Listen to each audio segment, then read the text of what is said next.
as the regional chairperson, together with the entire Central Regional Executives of our Noble Society, Critical Care Nurses Society Ghana, to warmly welcome you all to Cape Coast, that's Ogwa, the educational hub of the country, and then the ancient capital of former Gold Coast. Yes, so you are all warmly welcome.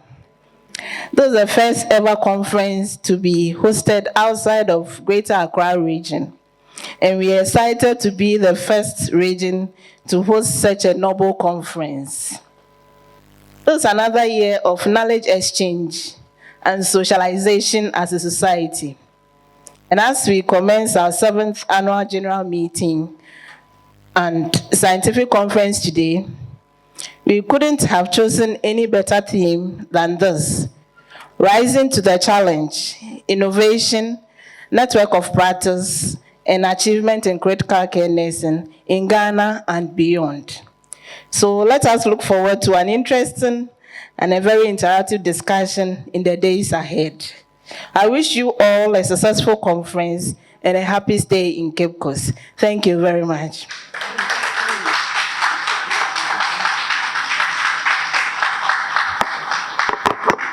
To kindly give us the purpose of this gathering, because we have all these nurses with third eye who have left critically ill patients and they are here. Please justify why we are here. So the reason why we are here is to hold our 7th annual general meeting and scientific conference. So we are here to do presentations, scientific presentations, equally as hold general meeting as critical care nurses. And you know, every year there's an avenue for learning, equally an avenue to know what is happening in CCN, the projections the executives have for the group, and all that bothers anyone in the CCN society. This is an opportunity, so just relax. Bring out all your questions, your suggestions, and everything that will improve the efficiency and outcome of CCN Society Ghana. So that's our reason why we are gathered here, to hold the 7th annual general meeting and scientific conference. Thank you very much.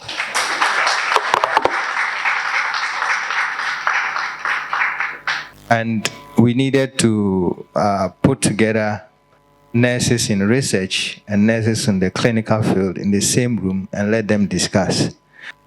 Can you guess how the discussion concluded? So what happened was that all the researches that we were supposed to apply and modify happens that all this research have to be put in policy. Discussion that we've started here or we are contributing here will generate the needed eyes, or let's say the needed interest, so that moving forward we can all together, we can enlarge our horizon to receive the impactation. This person is no other person than Dr. James Kojo Pratt.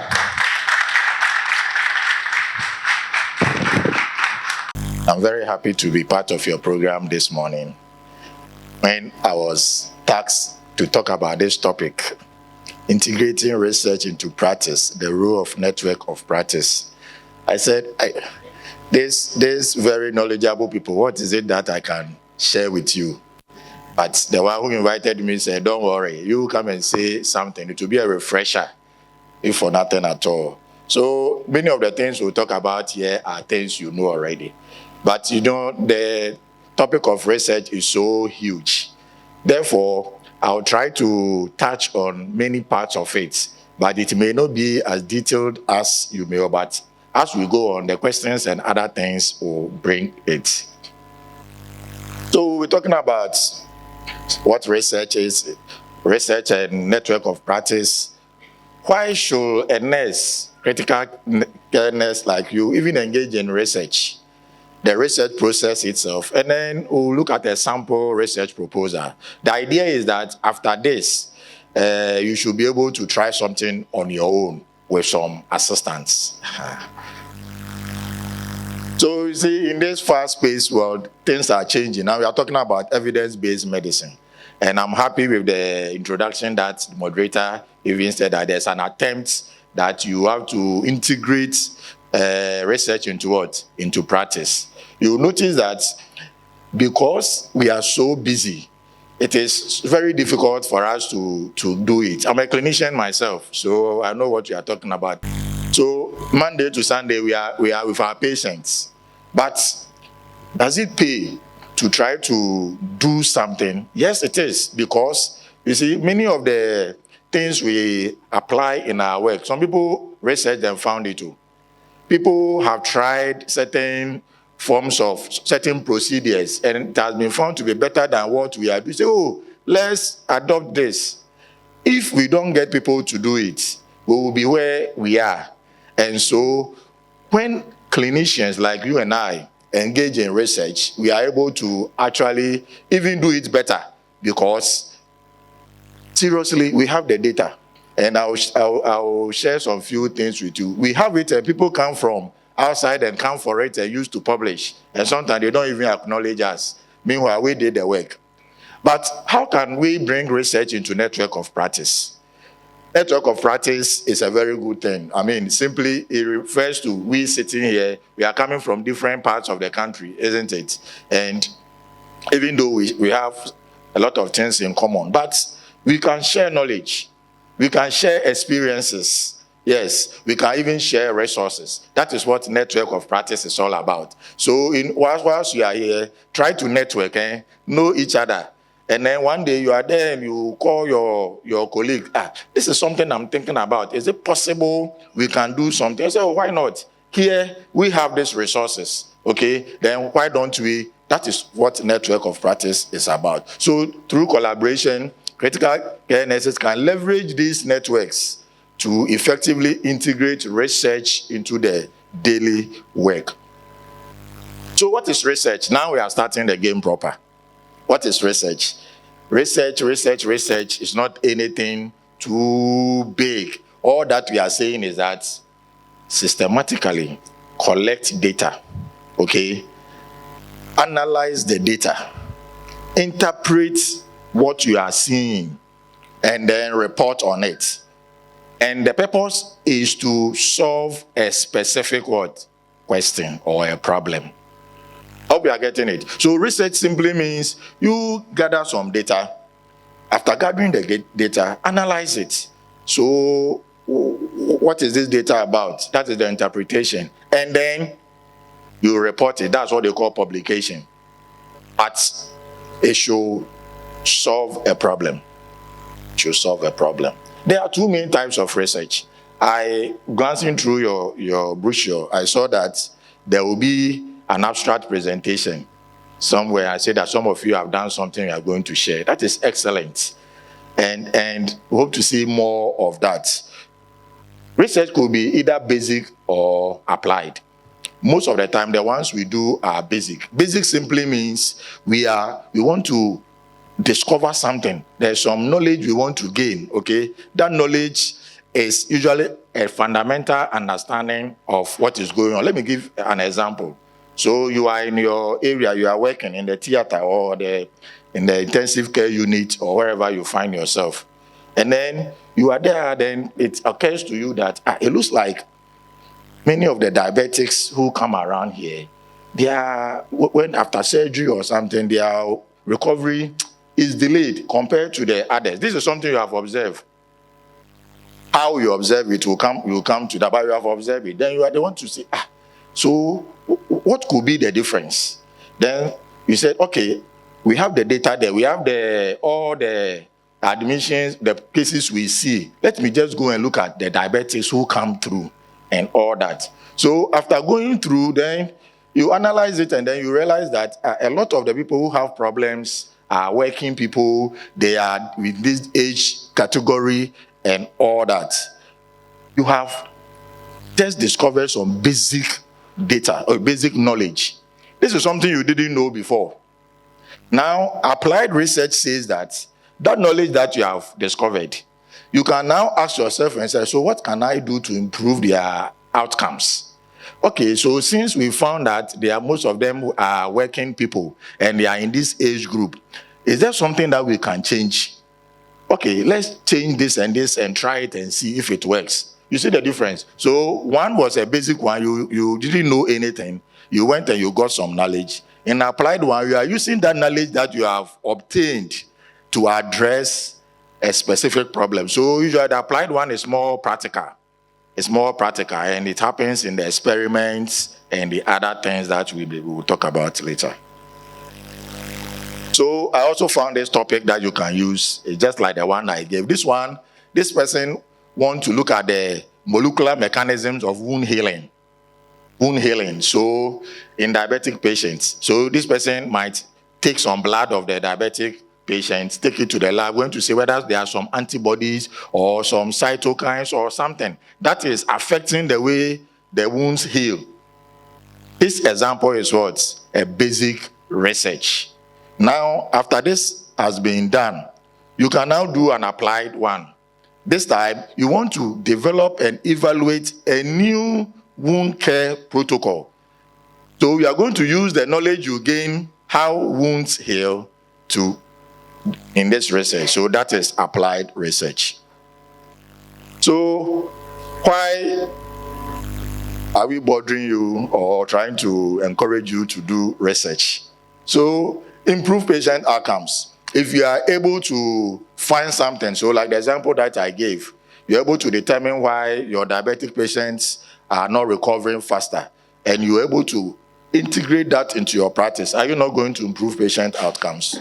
You are going to do that. Again, you are going to promote evidence-based practice. And you advance the nursing profession. I can see as part of your team that there's advancement in critical care nursing in Ghana and beyond. And when you do something like that and you publish it, everybody everywhere in the world will see, and people will start citing you. The day you go onto the net, and you sometimes when you are there and you are bored, you can go to Google and want to Google yourself, and you see citations, and you are happy. Yes, people are reading your work. In fact, if you try this, the first day your work will be accepted for publication, you will never forget that joy that comes to you. It is such a feeling. So me too, people will now going to see what I do and what is going to, and then people will be now referring to you that, so and so in the work that was done in this hospital even found that most diabetics are usually in this age and they don't recover well, and you are doing something. So it will help to address real-world clinical challenges and influence healthcare policy. These are all reasons why we need to. Okay, so now let's start something practical.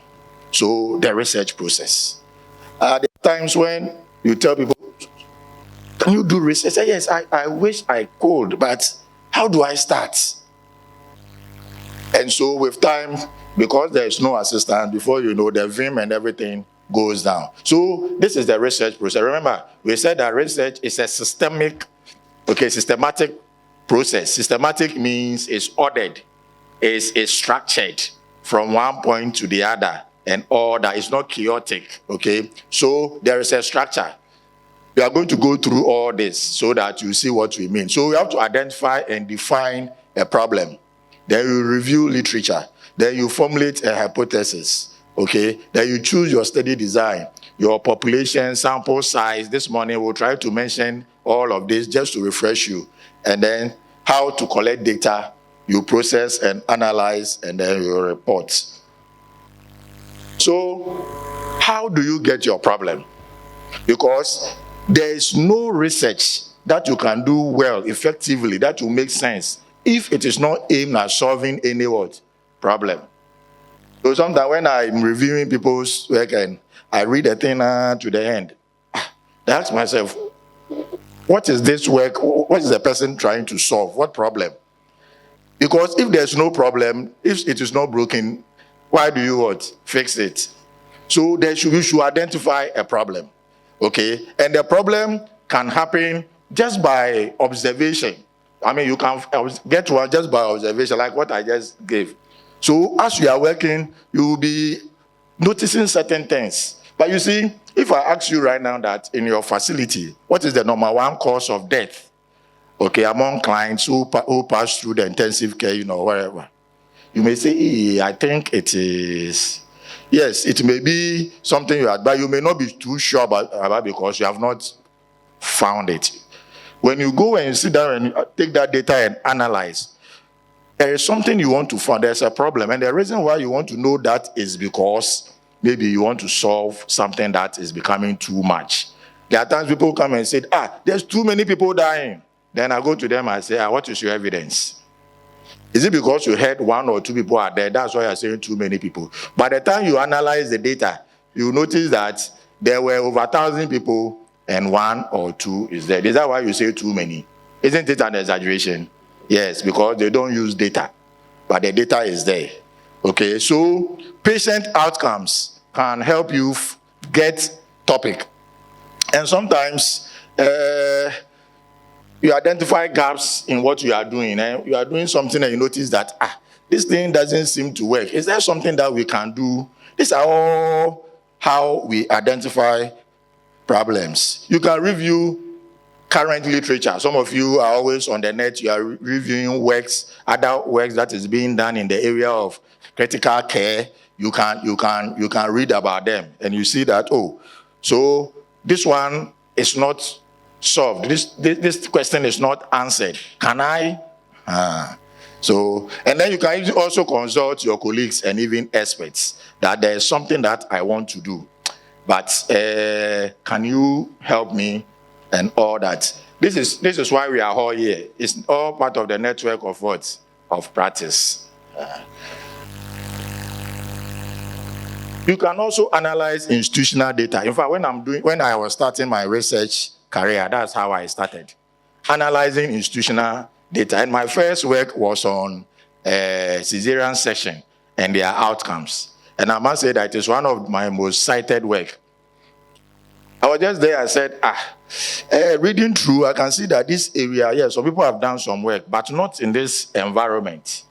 In the whole of Central region, I've not seen any in. Then I went onto I saw some work, looked at it, saw some gaps, and then the data was there. I could analyze over 5 years of data, and most of your institutions is there. So institutional data is always available. Hospital or unit data, and then quality improvement initiatives, QI issues, they are all there. You can also look at some patient-centered care issues. You have noticed that many relatives, or clients, when they come, they want discharge against medical advice. Nowadays, this thing is increasing. Don't you think it's an area you can study? Yes, you can go in and find out what is causing them to do that. And even look at the kind of conditions that people usually ask that they should be allowed to go and all that. This, when you're able to do it, can improve the work that you are doing in your areas. So we are going to look at some ways. Sometimes you said, there should be a gap, okay, research gaps. People ask, what gap are we talking about? These are some of the gaps. Evidence gap. So you are reading, you notice that, somebody says this thing, we should do it this way. You read another one, it says we should do it this way. It's like there's confusion. What it means is that thing is inconclusive. You can add up to the debate. And one day somebody will do a meta-analysis, systematic study, and then your work will be there, and then we'll say that, majority of the people think it should be done this way. Before you know, that thing has ended up in policy and is being done. So that is how it is. So contradictory research findings. And then knowledge gap, desired research findings that do not exist. So usually when I want to do it and something comes to mind, I go to the net and type and see if that problem, what I think is a problem, is really a problem. Because sometimes what you think is a problem, by the time you go and find out, even next door, some people have done it and they have published it.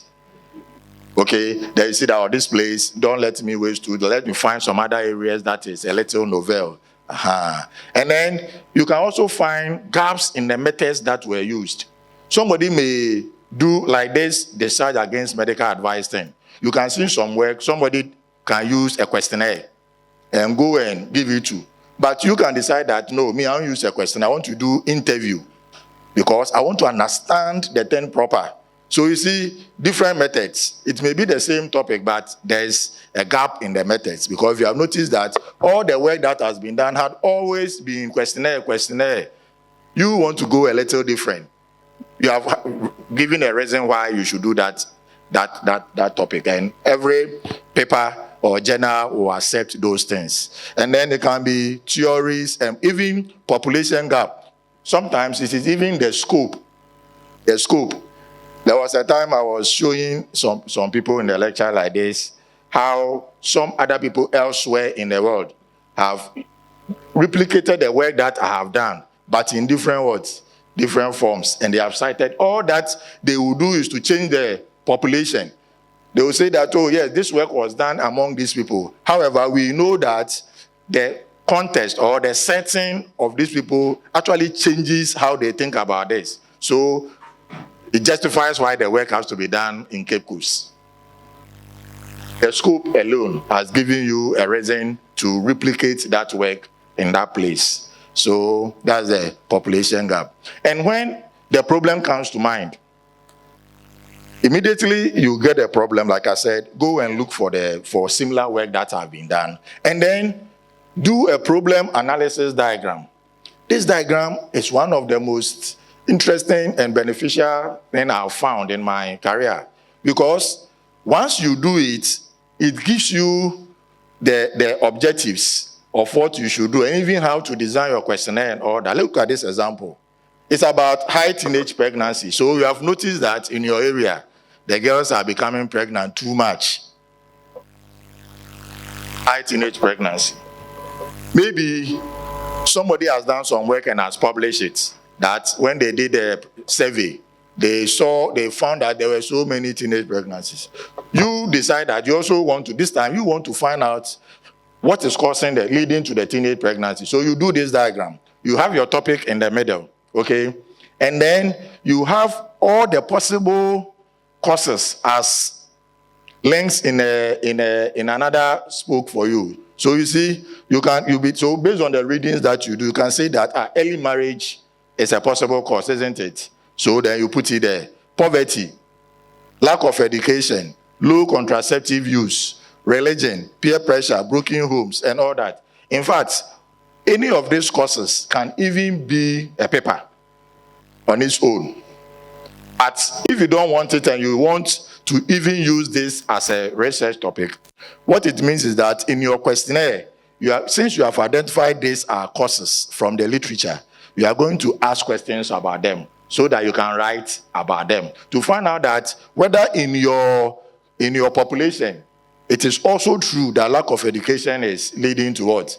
High teenage pregnancy. So you go and do it and you notice that most of the girls have all finished university.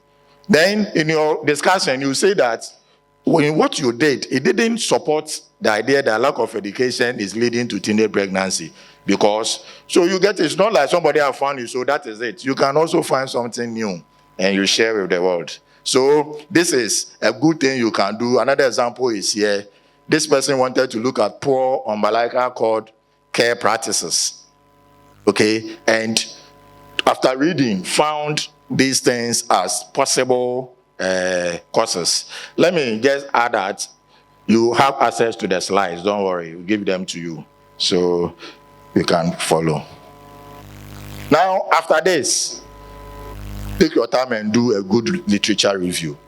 This literature review helps you to find out many of the things that people already have done, so that you can now hone your work so well and let it become very polished. So you notice that, somebody did it somewhere, but how they did it, this is how they did it. You can even replicate what they do. That's why in good journals, I have a paper that some journals are helping me to. They keep bringing their questions.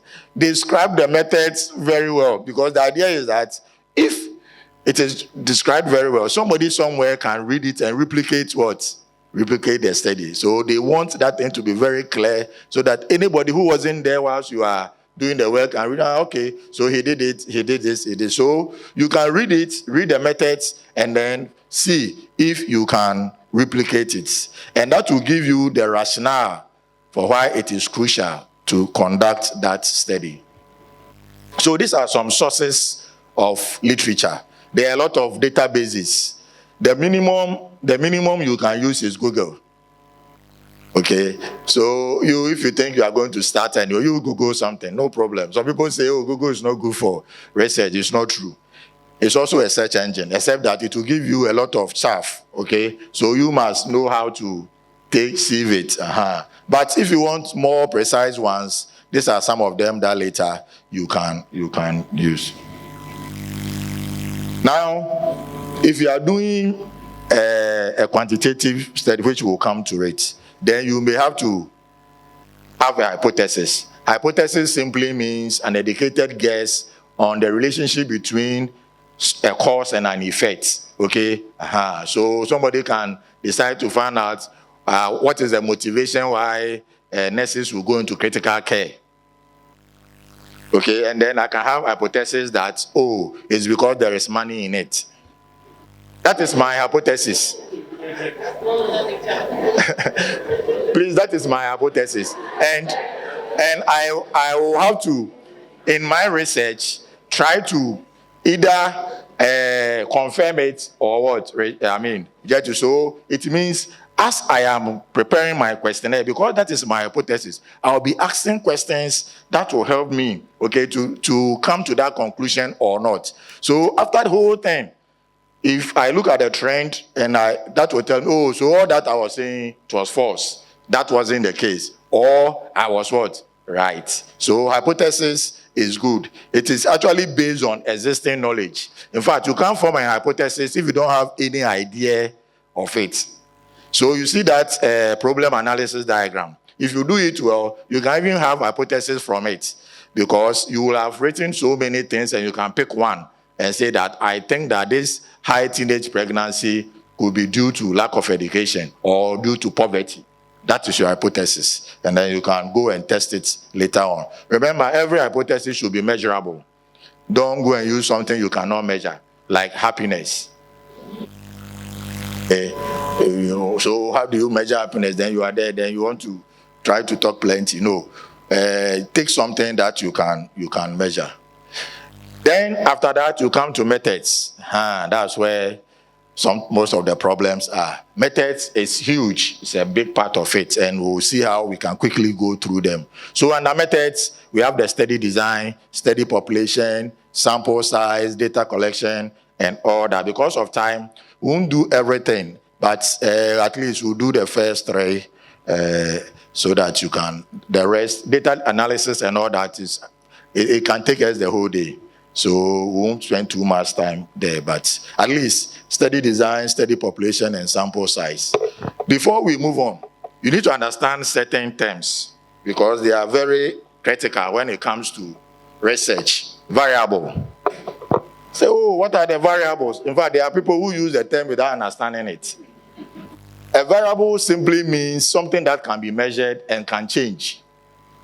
So in this room, if I'm doing research and I say that, what category of staff are you? That question is irrelevant.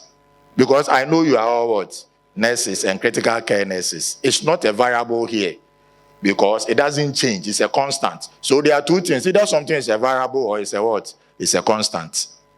So variables are things that can change. So age. If in the same room I bring age, is it a variable or a constant? Variable, because sex, the same thing. Height. But if I look through her and I see that, oh, Obia Seganini, and I bring nationality, it may not be a good variable because almost everybody will say, even though I'm not too sure about that. So I hope you understand the point. So that is one term you need to know. And then, even in variables, sometimes you come across, so what is the dependent variable? What is the independent variable? Simply what it means is that, you see, independent variables are the causes, and the dependent variables are the what? Effects. So, for instance, you want to find out whether fufu, if you eat a lot of fufu, it leads to you becoming fat, weight gain, isn't it? So the kind of food you are eating is the variable, and the effect is what? Weight gain. So in research, in a particular research, the dependent variable usually do not change, but the independent variable what? Changes. So in this example that I'm giving, type of food will become the what? Independent variable. And under one of it will be fufu, rice will be there, whatever will be there, because they are changing. But weight gain or weight will be what? Constant. And then later I'll go and find out which of these foods have been increasing people's weight.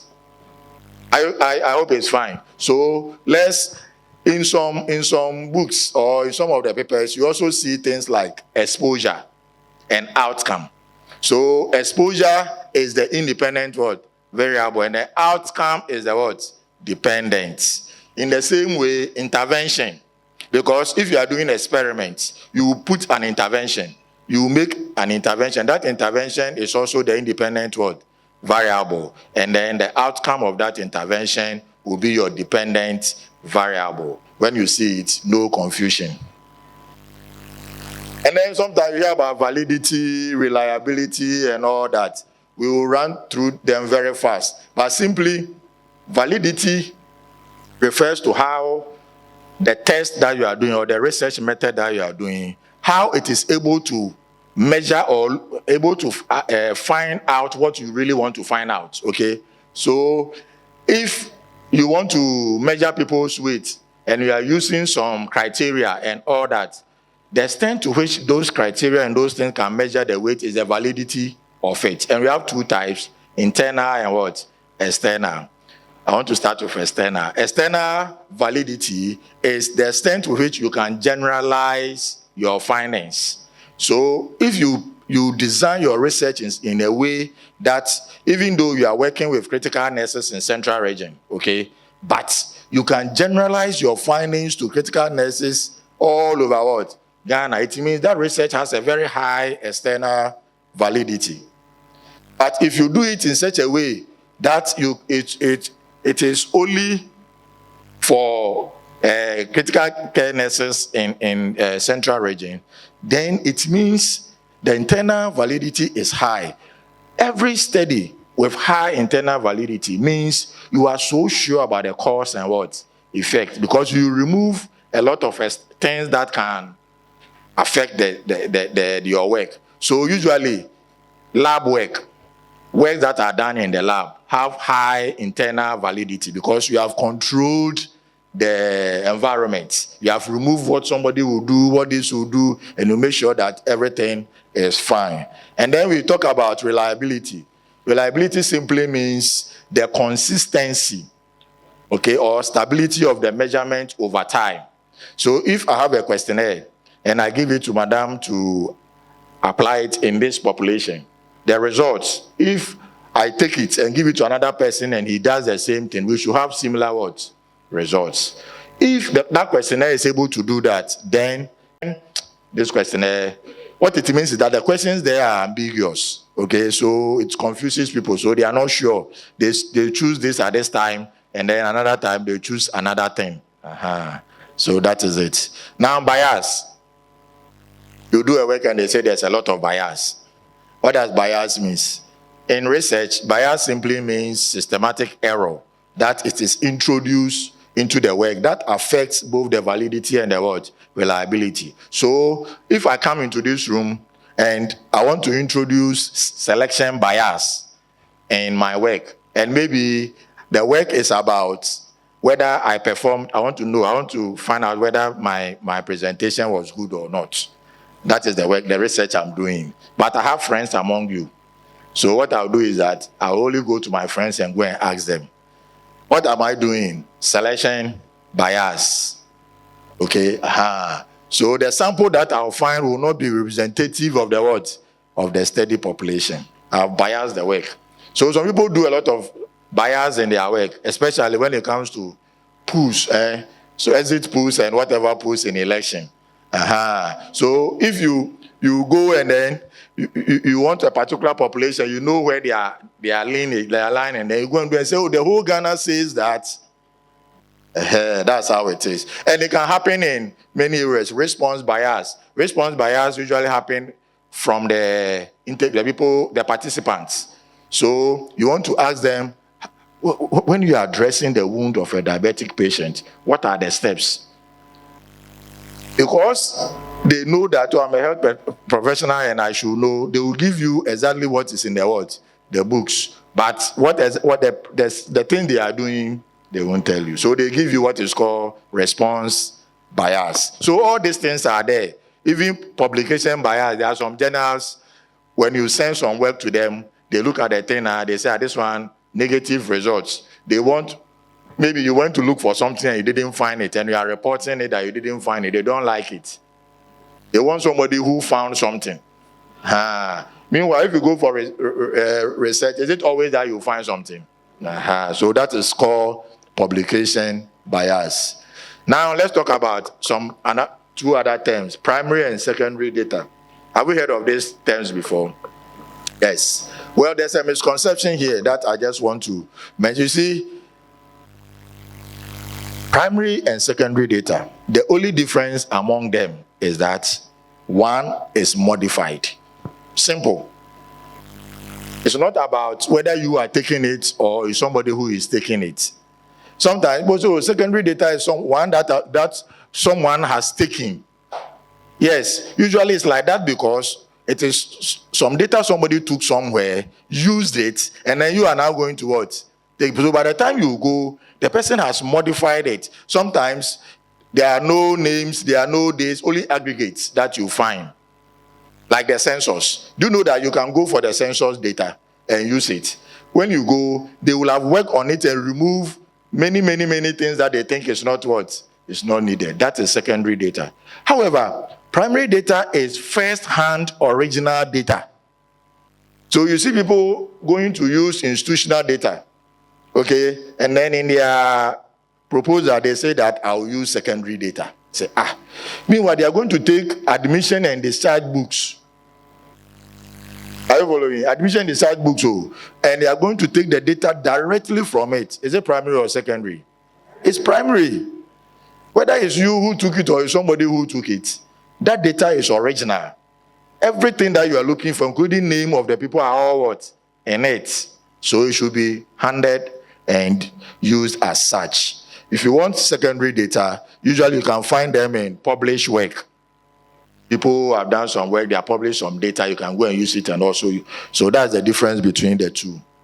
Now, we come to study designs. How are you going to do the study? So, a research study design is the framework or the set of methods that you want to use. There are many of them, but the three main ones we are going to talk about briefly: quantitative, qualitative, and what? Mixed methods. Which one is the quantitative? Quantitative are the ones that has to do with numbers, okay? So whatever data you are taking, you are converting all the data to what? Numbers. You are converting all the data to numbers. So you can decide to ask people about the type of food that they are eating. But you are categorizing them. And some people's questions are not structured. They are free for all questions. It is what the person says that the follow-up question will come. So that is qualitative. And then we have the mixed methods. When you can decide that, okay, I'll start with quantitative. However, when I get people who say this, I want to now select them and interview them to understand why what they said this. Or I want to do quantitative and qualitative power. After that, I bring the results what together to understand the research question well. That's when you are doing triangulation of methods and all that. So let me give some example. I've given a few, but let's see. So you want to research into cycling safety in Cape Coast. Okay, you want to see. People have been telling you that nowadays the cars are hitting the cyclists too much. So is that so? Hey, then what is happening? I'm a researcher. Let me go into it. So for quantitative, you can develop a questionnaire. And then you can go and then be asking people who are cyclists. So when you wear helmet, do you do this? When you ask, you want to find out. Or you can decide to go to the police people. Go and say, please, I'm conducting the race. Of course, after your ethical clearance and all that, you go to them and say, I want the database of all the accidents that have happened involving cyclists over the past 2 years, 3 years. Please, can you give it to me? Now you analyze and then see the trends. That is quantitative data you are using, or analysis, quantitative method. Now in qualitative, you now want to, this I want to understand, we want to go into the mind of the cyclist. So you design an interview guide. So remember, in quantitative, we use questionnaires, survey, but in qualitative, we use what? Interview guides. We don't call them questionnaires, we call them interview guides, because they are going to guide you in your interview. And they can be structured or unstructured or semi-structured, whatever it is.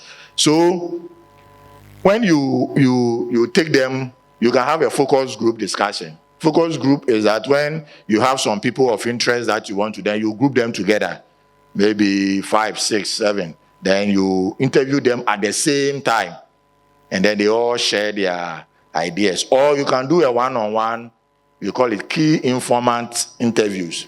Okay, key informant. So this person is an expert in that area. You go and pick the person, and then you interview the person. That's qualitative. Now, somebody will also say that, I want to use the mixed method for the same case. So this person will first go and analyze the statistics from the police, and then we'll look at it and draw conclusions. Say that, okay, there are some dangerous areas. That's the places where people are most hate. Okay, I want to understand more. So let me go and look for the cyclists and ask them why they even go to that place.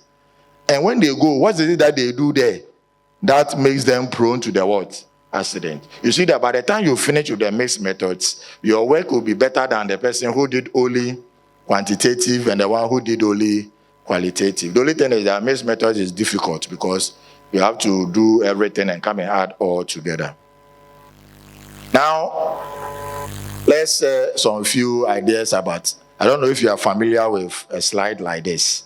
It is giving us the common research designs for quantitative, please, for quantitative.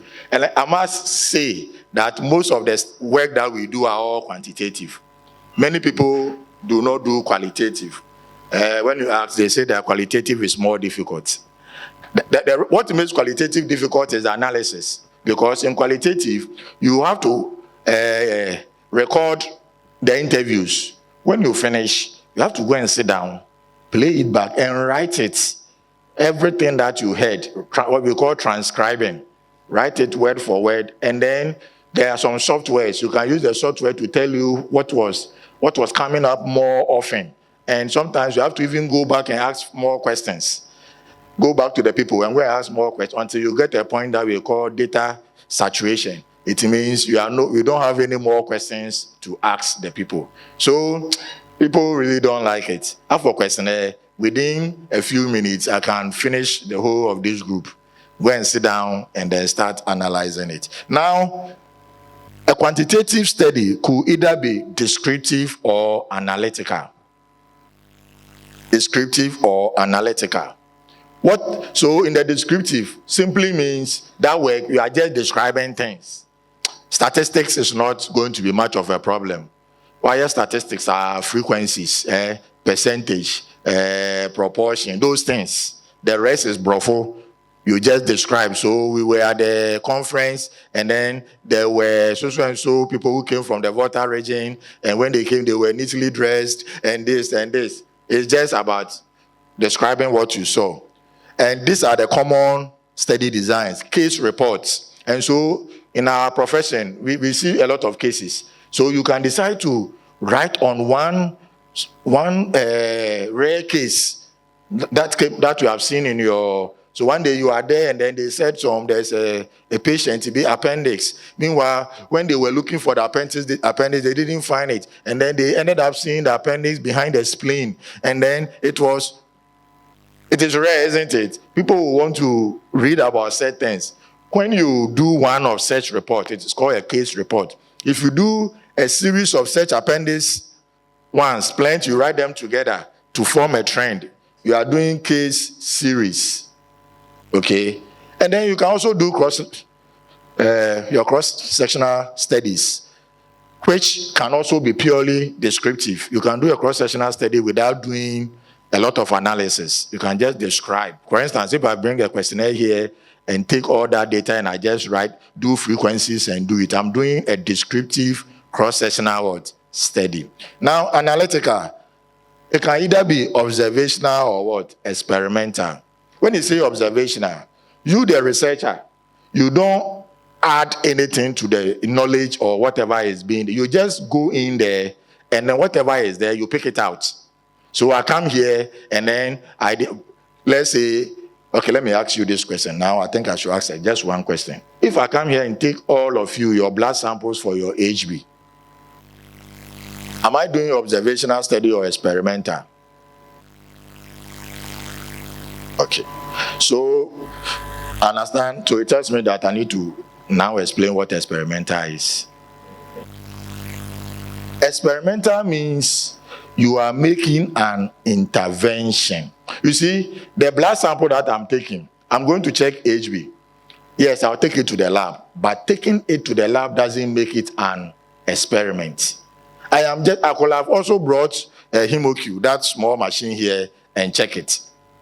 I am only finding out your HBs as you are sitting here, without giving you any food to eat, without giving anything. But if I came and I decided that, okay, let me see if this food that somebody has brought here can influence your HB. So today is day 1, okay? So I take all your HBs. Then I tell them that they should feed you with that food. I am making an intervention. Are you getting the intervention? What is the intervention? What is the intervention? Something you are done and you want an output, so the outcome is what intervention am I doing? You are increasing the HB, the food that you take will help. What is the intervention? The feeding. The food. Please, are you getting it? The food is the what? Intervention. You are doing something and you want to see if that is going to change the variable that you are looking for. So in this case, the food that I'm giving is the independent variable, okay? And the HB that I want to, so it's cause and effect, isn't it? So the HB will be the what? The dependent or the outcome. Please, are you getting it? So experiments are, if you are not putting in any intervention, you are not conducting what? An experiment. Let's get that one straight. So in our research, we hardly conduct experiments. In fact, since I started, I've not conducted any experiment.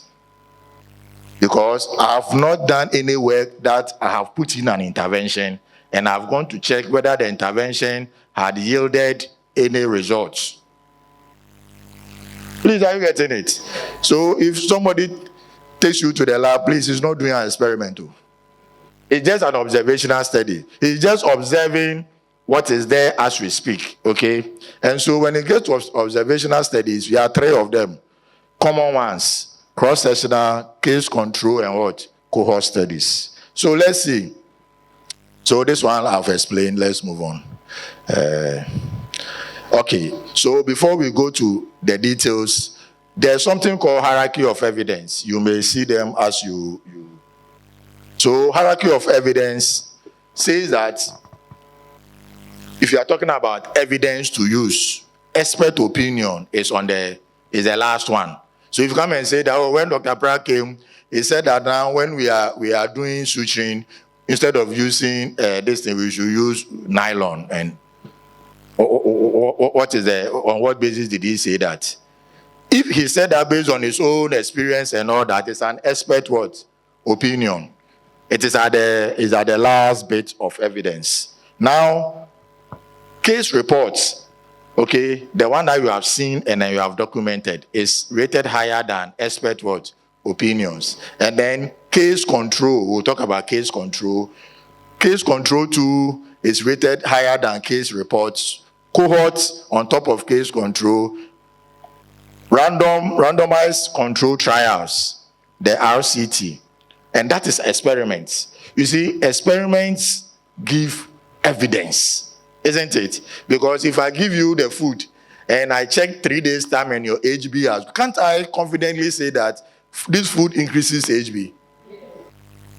That is it. But if I come and ask you, do you eat this food? And you say yes, okay, and then I check your HB, okay, and I try to link it, that will be a cross-sectional study. You are just answering the questionnaire. Do you eat this food? Yes, it can be true or cannot be true. Then I'll go and do something, and then based on my cross-sectional study, I said, oh, I think this food increased because many of the people who said they ate this food, when I checked their HB, it may not be the case. It may be something else that is causing their HB.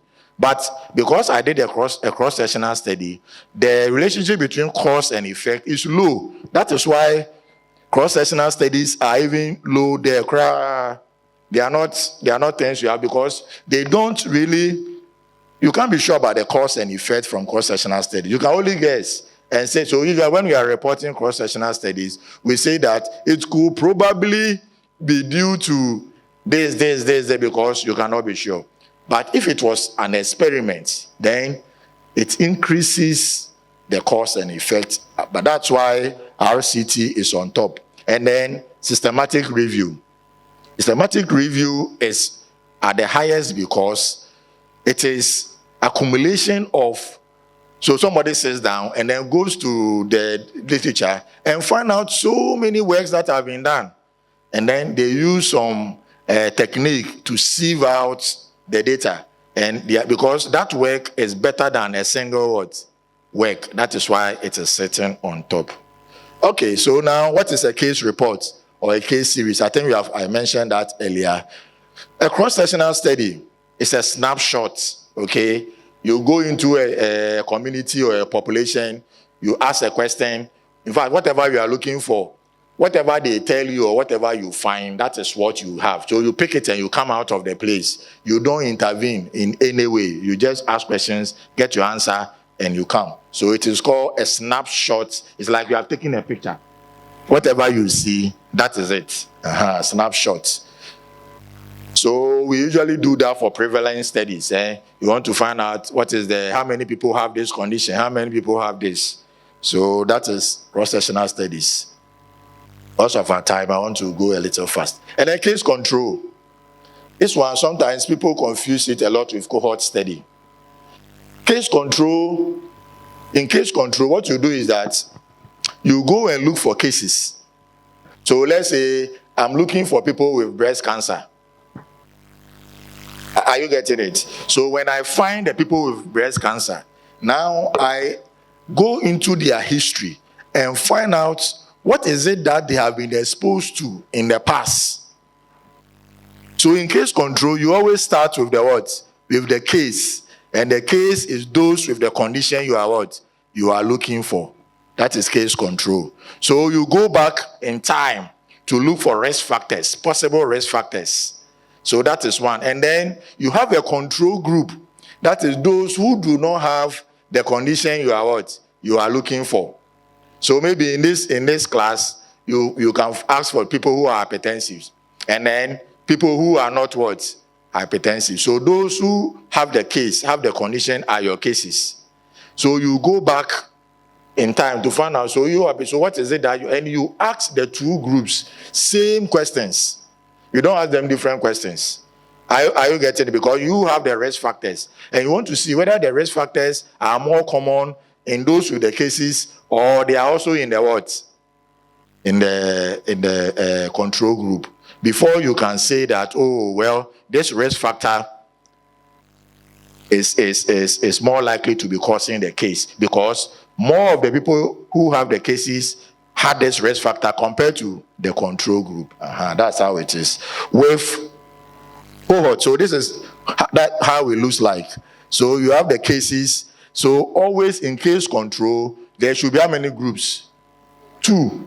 One group is the case, another group the control.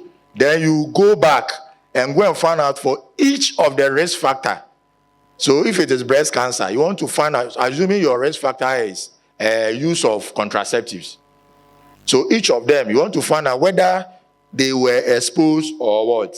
Unexposed. So contraceptive, were you taking it? He said, yes, I was taking it. That's for the case. So you come to the control. Were you taking contraceptives? He said, yes. In fact, when you do case control, it is able to tell you that sometimes some of the things we thought we are linking into some conditions. It is not true, because sometimes you do it and between the two groups, the risk factor is everybody is exposed to the thing. Meanwhile, some people have the disease, some people don't have the disease.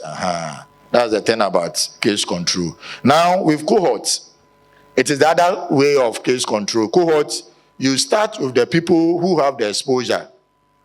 So if it is contraceptive use, you start with people who are on contraceptive use, and then you follow them over time. So cohort is more difficult to do, because you have to follow the people. So maybe every year you go to them and go and find, are you fine? Are you this? You want to check whether they have developed the case. Once somebody develops the case, the person now is taken out of the cohort. Then you follow her over an agreed period of what? Of time. Then you can see that, okay, when I followed people who were on contraceptives for 10 years, half of them developed breast cancer. Are you getting the difference? And once you were following, it is a cohort what? Study.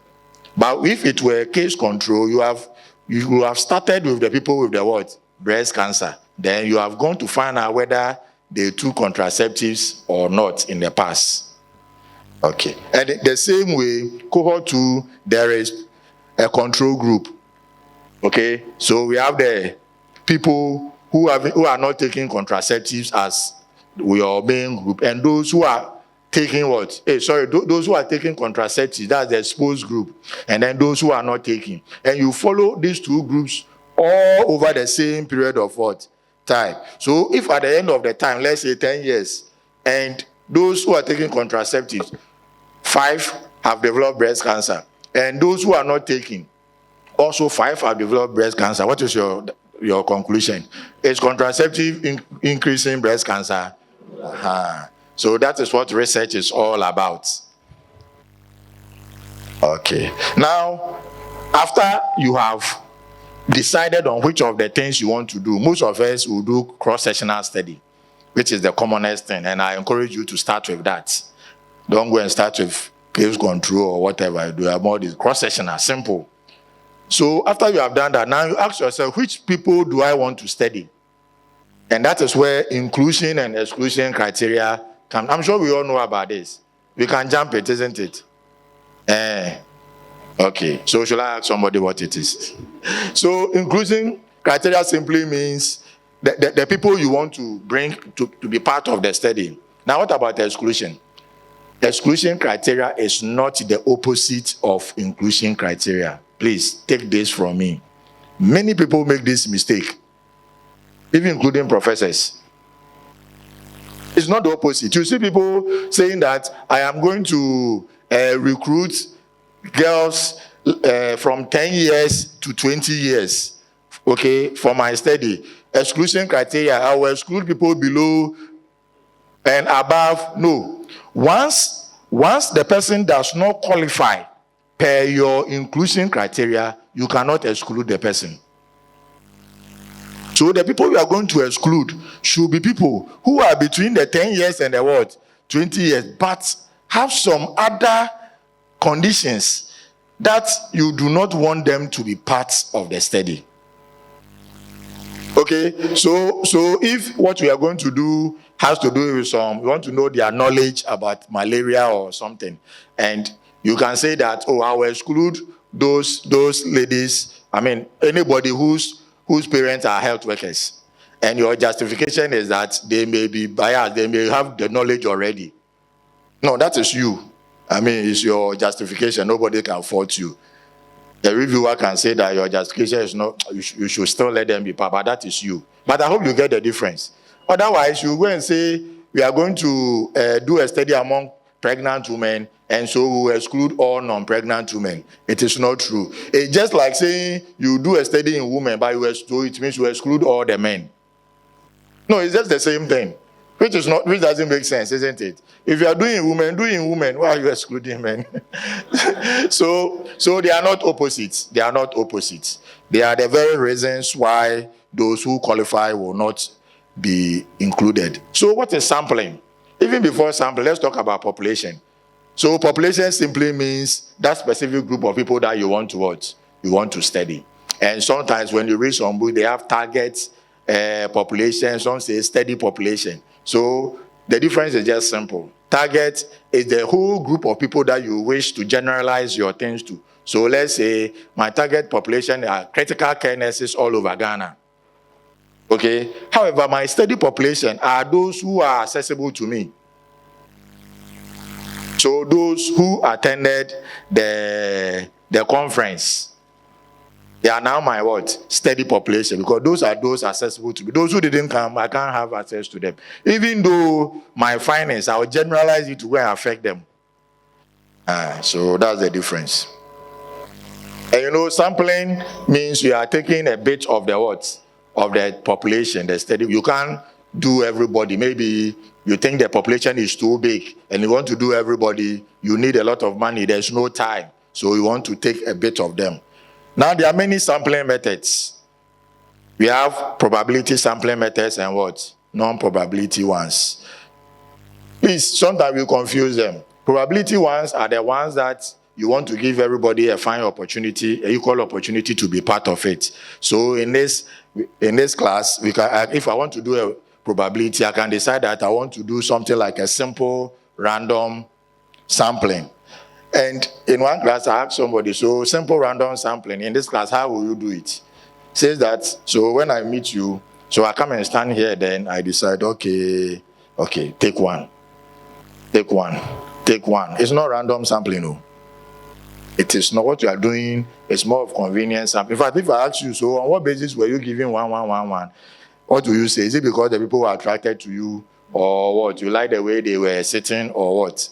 So please, that is not random sampling. No. Random sampling is when you do the thing systematically. So there are different ways. So if you look at the probabilities, you have simple random sampling. So if I want to do simple random sampling in this class, what I have to do is to go to the organizers, take all of you your list, the names, okay, and maybe decide to do balloting, okay. And if you do that, you allow everybody an equal opportunity to be what? Recruited.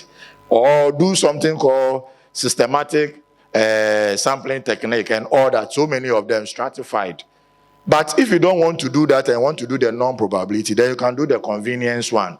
Convenience is when you meet the person and the person is accessible, is available. Oh, can you do one of this for me? They all have their advantages and what? Disadvantages. But if you can do probability because that is what is more scientific. And then there's snowball. You know snowballing. When I meet you, you use that for rare population, people who you are difficult to find, like smokers. Okay, Ghana here, they are a little rare. Let's say prostitution. So you meet one, and then you talk. So can you? I want to talk to your other colleague. Can you direct me to another one? Then it is snowballing. You go. Oh, I want to talk to another one. Then they are showing you. That is snowballing. And then purposive is when you select people based on their expertise and something. So you look for them. So you come here and you said you want to talk to the chairperson of the group in Central Region. You are purposefully looking for that person. If you come and it's not here, you leave until you find a person. By convenience, when I come and anybody who is available, I do what? I give it to the person. So sample size, how do we calculate it? In fact, there are many techniques. These are common ones that we use for cross-sectional studies, okay? Please, don't do a sample size and say, in this work, I will use people. You just write it like that and leave. It's not allowed. You must justify why you are using what? 50. So, in most cases, like if you are using this class, it is better to use the second one. Oh. The second one, this one. Your main formula for finite population. Finite means you know the number. You know, so you are 100, you are 200, and you want to take some. So N, that capital N there will be the total number. Okay, the G is always 0.05. And then you do the calculation straight. You get a number that you can use, which is accepted. If you don't know the number, the whole Cape Coast, diabetics, okay, and you want to do it, then please do this one. Use this second one. This first one, okay, that is the Conerence's formula. When you read about it, you see how it is used. But please don't just say, I want to use 100 and just as if you don't care about anybody, then you just say that and go. The people will ask you why, what led to your choice of 100. Okay, so let's take note of that one.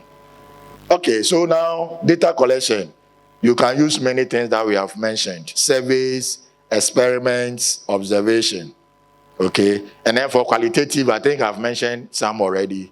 Interviews, focus groups, ethnography. Ethnography sometimes is very interesting when people go to live in some communities so that they get to know how the people live, all in the name of research. People can do things, but Africans don't like doing this kind of research. Literature review, you can survey, and then you can also find a lot of things. So now, a practical one, and then we are done. So, this is a topic I want to do, and you are going to help me do it. My topic is discharge against medical advice among patients, prevalence, contributing factors, and health outcomes. Maybe at Cape Coast or wherever. So this is the topic. I said that when you think about a thing, the topic, you must always read about, isn't it? And then do your problem analysis and blah, blah, blah. So all this have been done. So now with that literature that I found, I can develop a background, what we call the introduction. Okay? When you do the introduction, now you can come to the problem statement. Problem statement. So this is my problem statement. Patients who live against medical advice face heightened risk, including worsening of their condition, increased morbidity, and even mortality. Please, the priority there is just, it's not real, okay? Despite the global recognition of DAMA as a critical issue, there remains limited comprehensive research. Are you seeing the problem I'm trying to bring out, that the reason why I'm doing the thing? So there remains limited comprehensive research on its prevalence, contributing factors, and long-term consequences in healthcare settings in the central region of Ghana. I've made a justification for doing this study, because I'm telling everyone that even though the thing is so important, but there are no literature on it. People don't understand why, they don't know why patients will want to live. So I've made a case. So since after making the case, then you go to significance of the study. How important is this study going to help us? And then you give all that. This study will provide valuable insights into the factors contributing to DAMA and associated risks. The findings will be critical in developing blah, blah, blah, like that. Then the second point, this research aims to investigate the frequency. So when you are finishing that part, you now bring your aim and a bit of your objectives into it. So this research aims to investigate the frequency of DAMA, explore its underlying causes on patient care at the University of Cape Coast Hospital, Ghana. Now you come to research objectives. And you get these research objectives if you did the problem analysis very well. So the things that contribute to it will all come in here. So what do I want to do in this research? I want to determine the prevalence of DAMA among hospitalized patients. That is something I want to do. Remember, your objectives should be SMART. You know what SMART is? Should be specific. It should be measurable. It should be what? Attainable. Don't go and do something that you are there, somebody else. So how are you? I usually ask a lot of the researchers that question when I'm reviewing it. How will you achieve your objective too? I just ask, how will you achieve your? Because sometimes you see the objective and say this objective, you can't measure anything to answer it. And they will write back and say, oh, they have reviewed it and it was too vague and all that. So all these are just samples, okay, because of the time you go. And then now I have my hypothesis, okay, I put in my hypothesis. Remember, hypothesis, there are two. We have the null hypothesis and the alternative. The null is the one that says that there's no difference. What you are doing, they are all the same. No one is better than the other.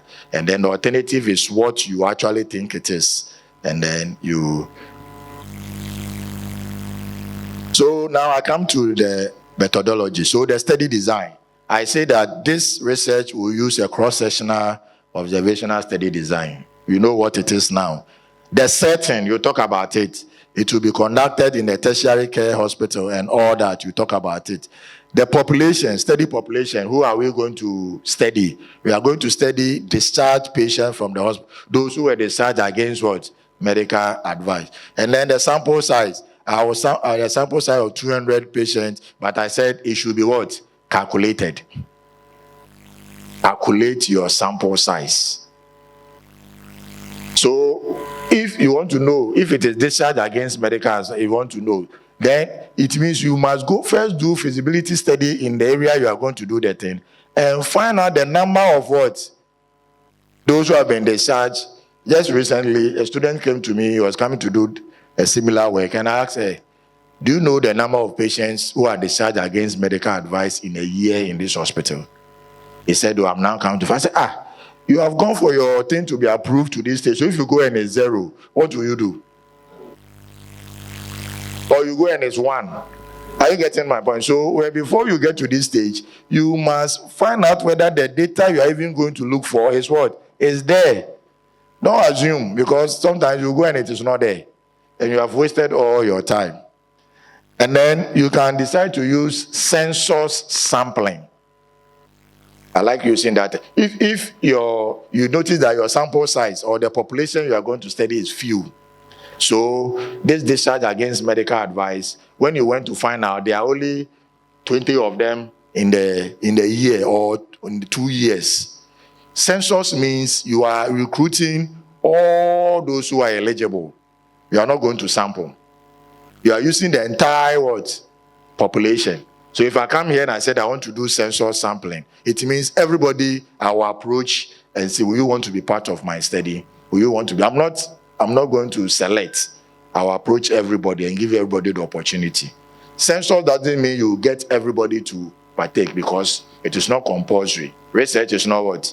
Compulsory. That's why in exclusion criteria, when I see people have written, I will exclude those who do not consent. I said that this one is an obvious thing.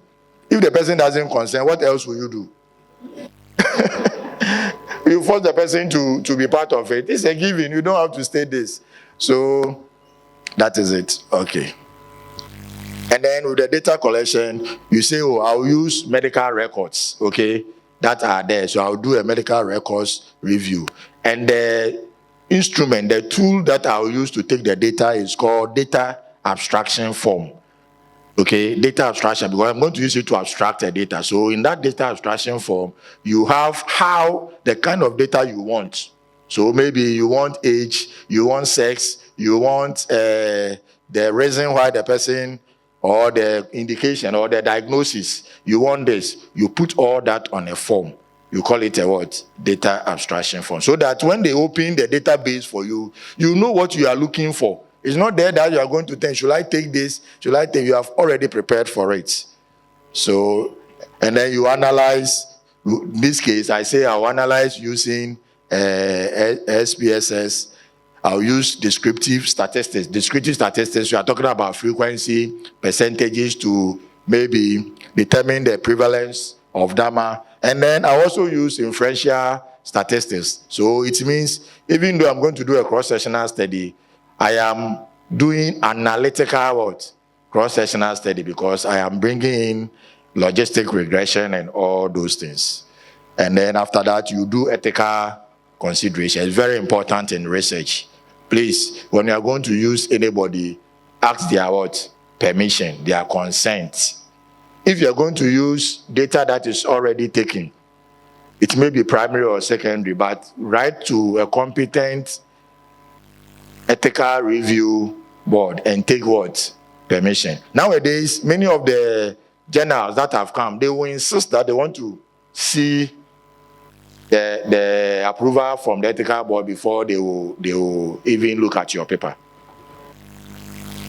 So you can give some expected outcomes, okay, what you expect from it. And then after that, you have a work plan and a what? And a budget, okay.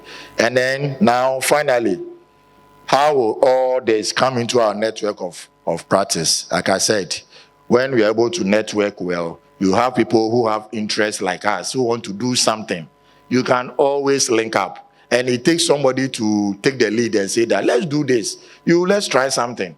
And then before you know it, you are what? You are going. And we, all of us will be there to support you.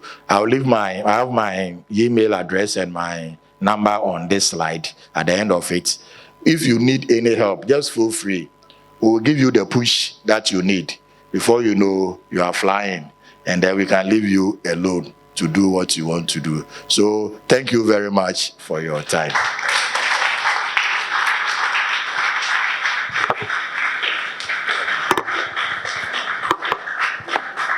Thank you very, very much for a whole semester's course. A beautiful presentation. In fact, a whole semester's course has been taught here free of charge. God bless you. So I have some few questions. The number one is the experimental study. So if you are conducting an experimental study, you have a control. Then you want to put in an intervention of HB differently at home. How do you take care of those confounders? And the second question is the DAMA. It's a very interesting topic. I wish we can do it in our ICUs. So with regards to discharging against medical advice, those of us in the acute care areas, or like typically ICU, where the patients are sedated, they are intubated, and they can't, at that point, you can't even determine the lucid interval. They can't make any meaningful decision. So it's the family members that speak on their behalf. So they act as attorneys. How do you, if you want to conduct such a research, are you going to do it with the family relations? I don't know where to, who will be your population? I want to get it clear because I want to conduct one. Because, I'm saying this because IC is very expensive. They come there and it's like they use all their monies for labs, medications. 1 week, 2 weeks, they tell you that discharge my patient for me, we want to go. But that patient is unconscious. So it's the spouse or the family members who are speaking on their behalf. Or, the patient doesn't even want to go. So you want to really know who that population is going to be in your study. Then the last one is research limitation. I have a problem with that. If you are conducting a research and you know the limitation, why do you even go to conduct the research in the first place? You should deal with those limitations before you go into the research. So when you read students' research and it's like they are interested in the limitation, a whole page on limitation, you should have taken care of those limitations before conducting your research. So when it comes to research limitation, how best do you go about it? Thank you very much. Good, very intelligent questions. So with the confounders, yes, usually what is done is that you are performing the experiment and you want to reduce the confounders to the barest minimum. So you actually will have to do that right from the time you are selecting or you are recruiting your people. In fact, it is part of the criteria for consent. So you tell the pregnant woman or whoever is going to put the intervention on that you are in a study.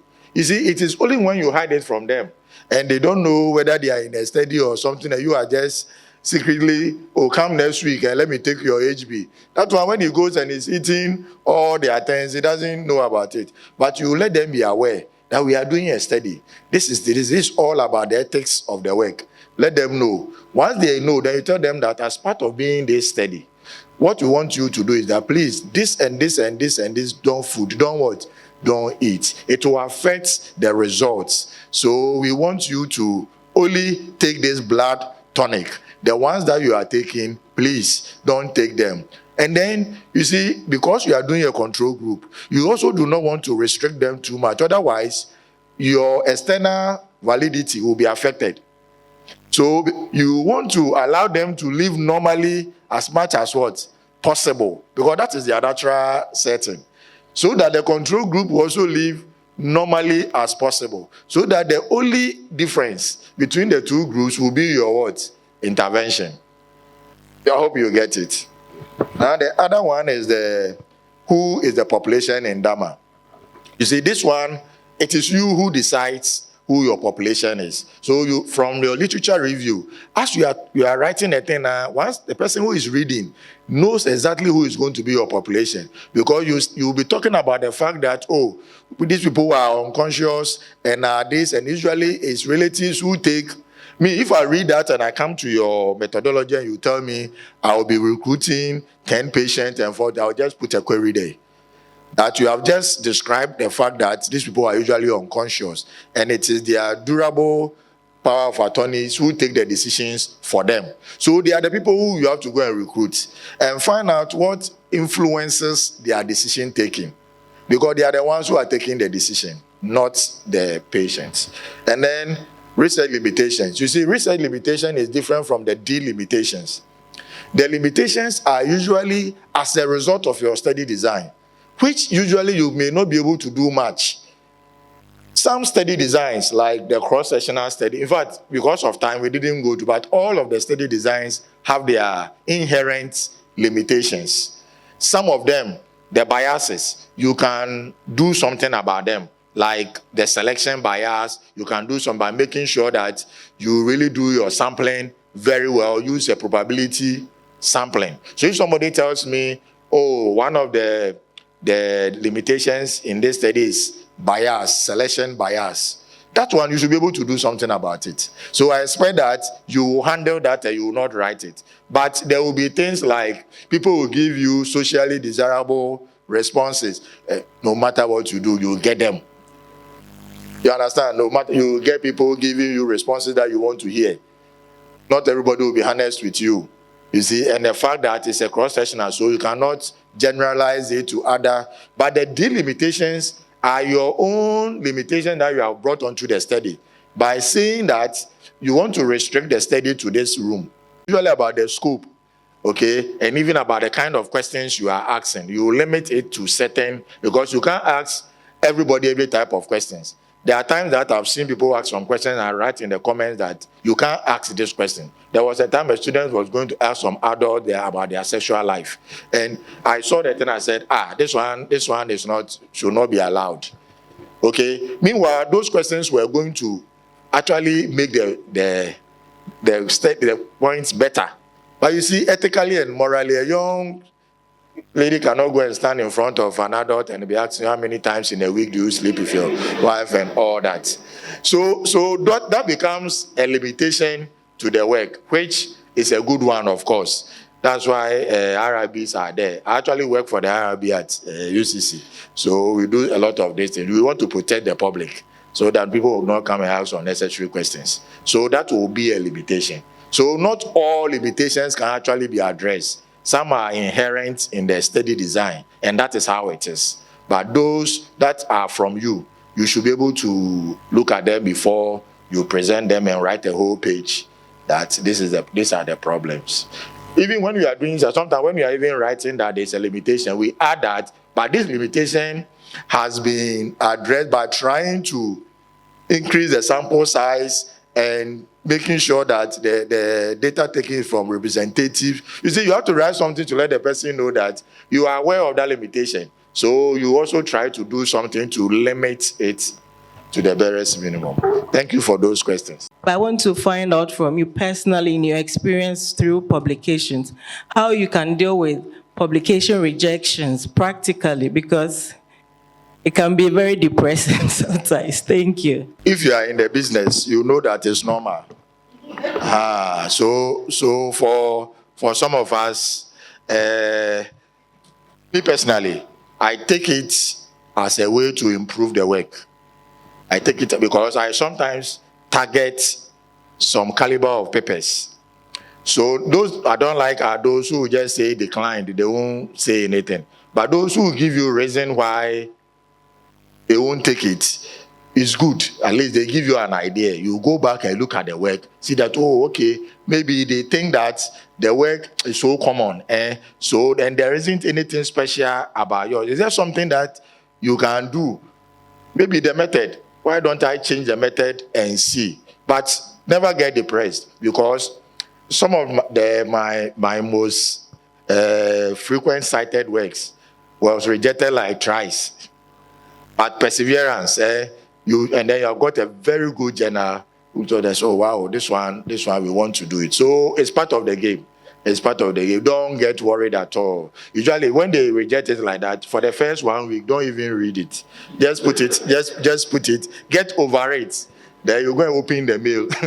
And then this time when you read it the second time, it doesn't hurt like the first one. And then you will now look at it and say, okay, is there something I can do? And share it also with people who are experienced, okay? Ask them, what is it that we can do about it? And usually, in fact, I believe no work is so bad to be, but you see, journals have their own areas. That it may not be a bad work, but it is not they don't like those kind of, some people, when you give them qualitative work, no matter how good it is, they won't publish it.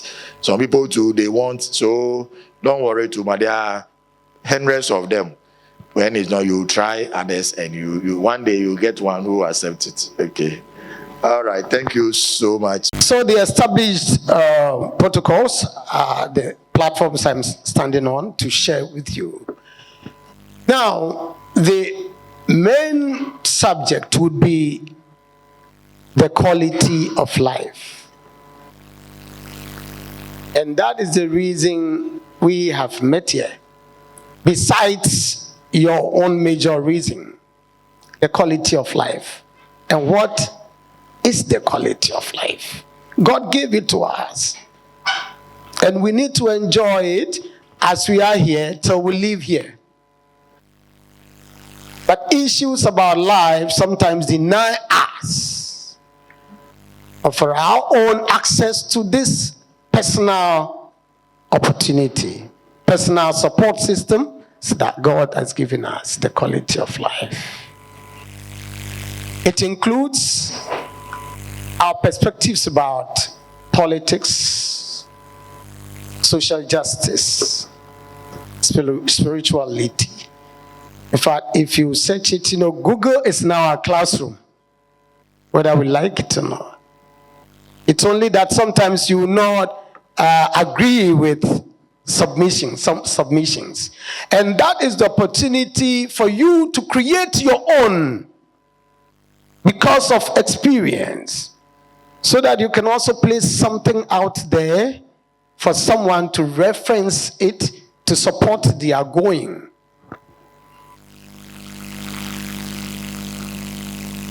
So, how do we obtain this quality of life? We get the quality of life from two pedals. One is empowered employment. The other is improved livelihood. So you see, you've been employed by government. So government is your employer. And it tells you what to do. Government tells you when to go, when to stop. I listened to the telltale and I could see that I am dealing with mathematicians, advanced scientists, researchers, people who understand their subject, who understand what they are doing. So you don't trifle with the systems, because you are dealing with life. You know what it is if you make the mistake, what the outcomes are.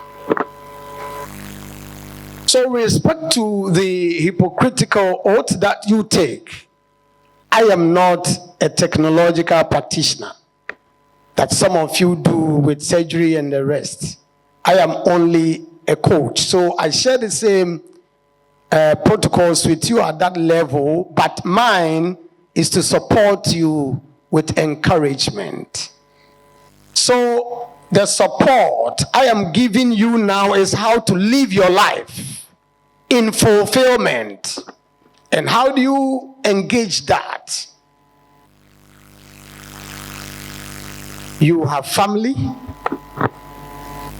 and you need to provide for the family.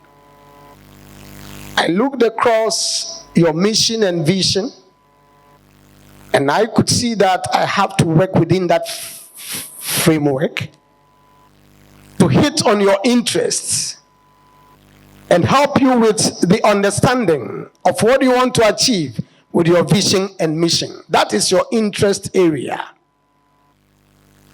Those are your prayers. Those are your wishes. In literature, we know that prayer is a wish. So probably we have gone to the extreme when it comes to spirituality by verbalizing prayer and doing so many things there. I'm a preacher, though. I started with a Catholic. Not my wish, but it's my mother who was not giving birth to a male, went to the Catholic priest to pray that if God blesses her with a male factor, she would sacrifice him to do the work of God.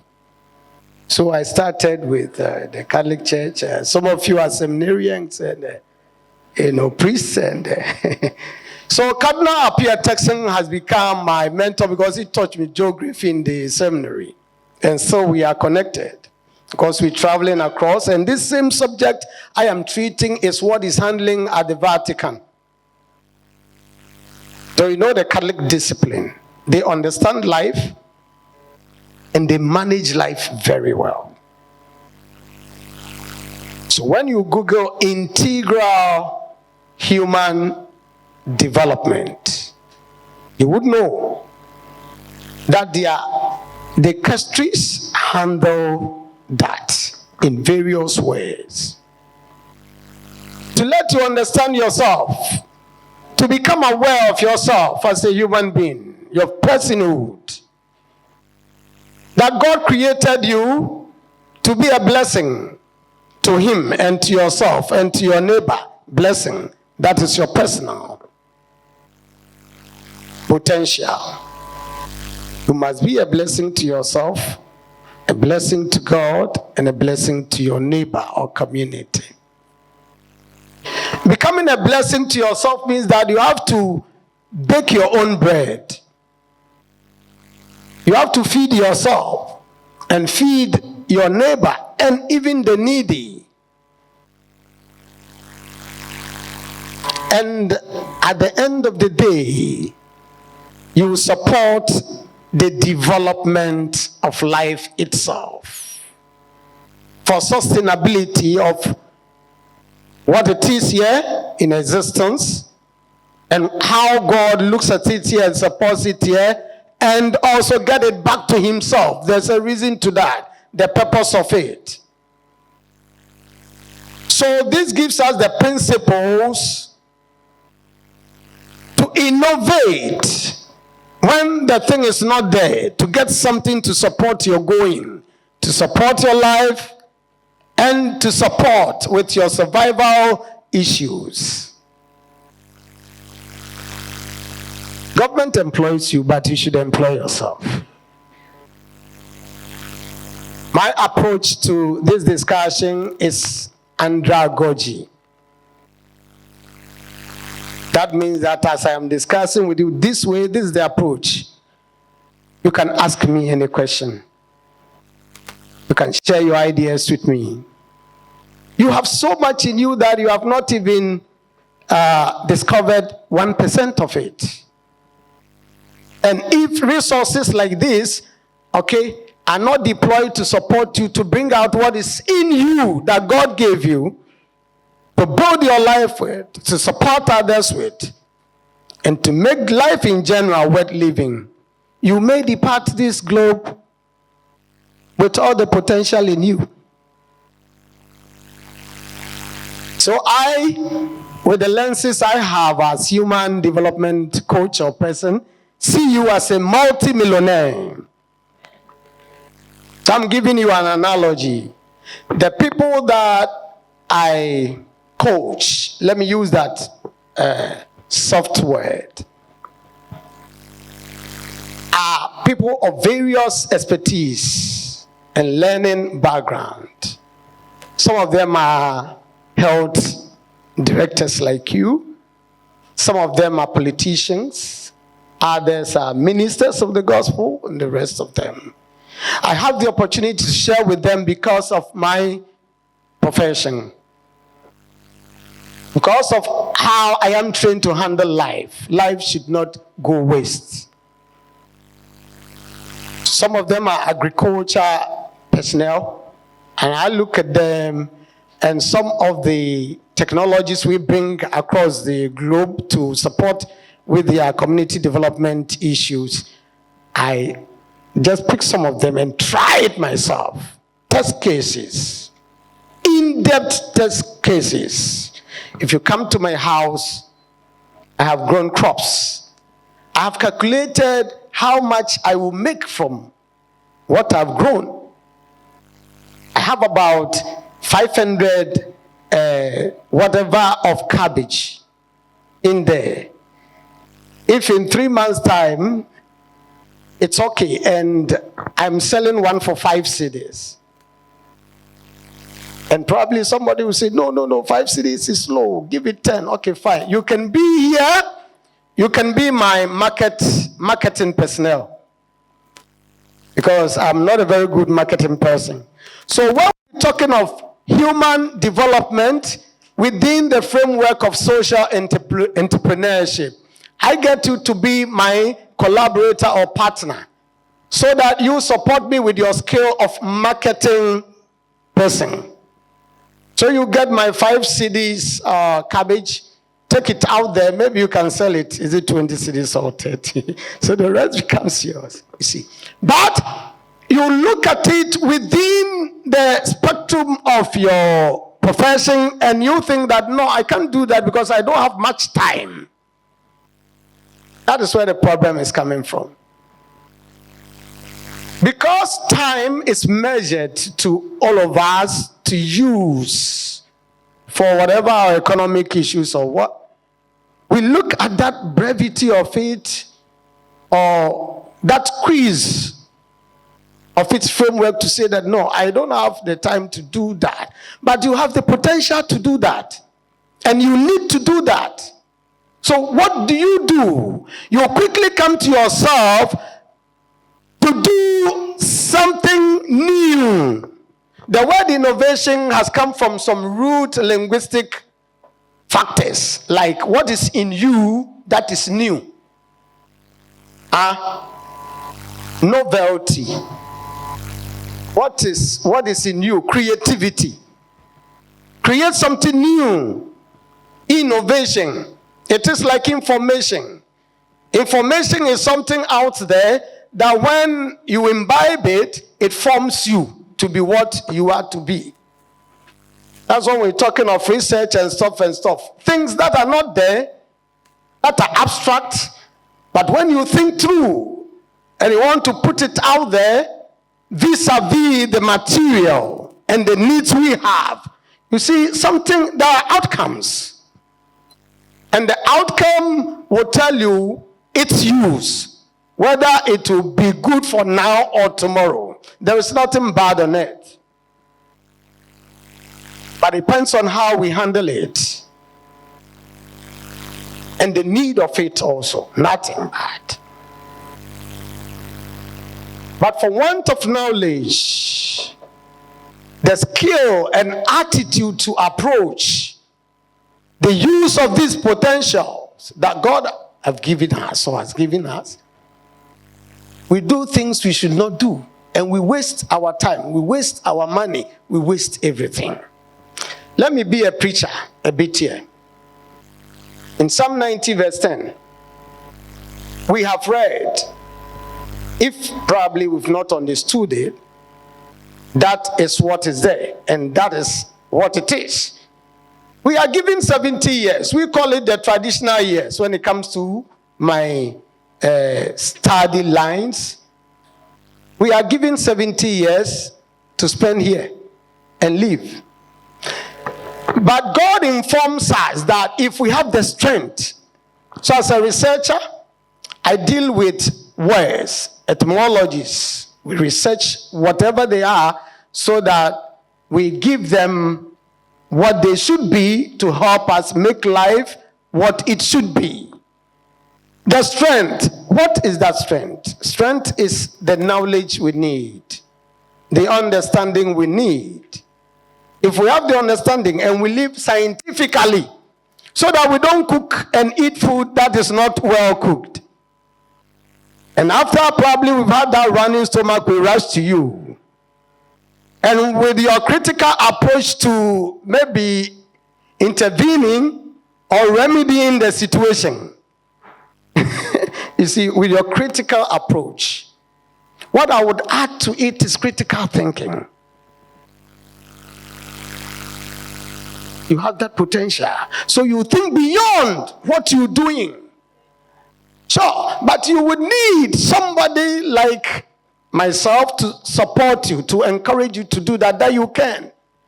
But if you have time constraints and time will not permit you to do what you are doing, connect with somebody who has same or similar approach or abilities so that you can collaborate and share. On earth, we don't live alone. In this world, we need cooperation, collaboration, and the rest of them. So the way I am going about this discussion, it is for ease of it to open up your mind, because you have so much in you to think of what you can do from here.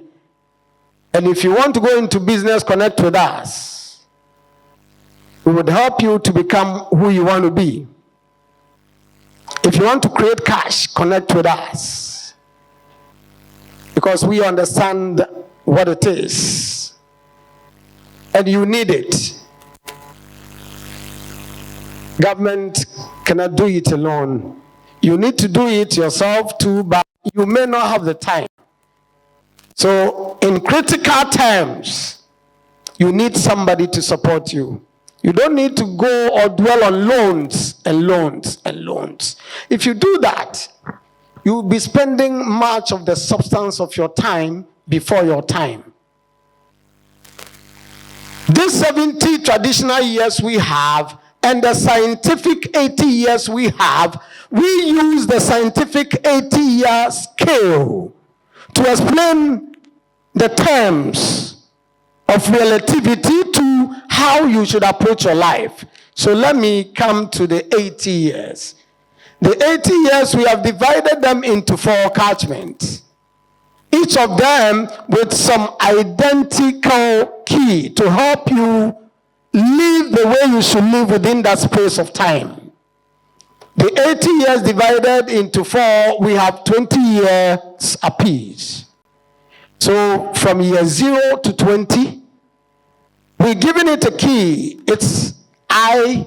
I1 means the period of information development. You are scientists, you know it better than I do. Since mom's womb, the formation in there till we are delivered, we depend on information. So when we are growing, and we keep learning, studying, and building things for ourselves, what goes into us? So in the UK like this, the system has built it so much for everybody that by 18, 19, 20, you should be off your family's house. You should be off your parents and start life by yourself. And government supports you to do that. Then you can go out to work. Your brothers and sisters who are there, you can ask them. You can be in a furnished flat or building to keep up with your life and pay it in 20 years, sometimes 10 years. And the way they will pick it, you will not even feel it. So they support you to leave. That's why probably most of you want to travel abroad. But when you all leave Ghana, who support the life situation here? So this should tell you that God has employed you to support life systems here. So that if what you need for your incentive or motivation is not coming, you should rather use what I am telling you to make the money. Because at the end of the day, when we leave here, God would ask you about how you use your resources to serve. So, from 21, if you're following me, to 40, you have that period for industry, I2. So a quick one, the keys are 4. I1 for information, 20 years, develop it.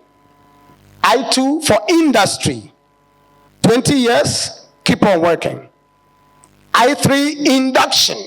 Those who want to have the luxury of life, it is in that bracket, that period. In induction, you are inducted into life to enjoy it.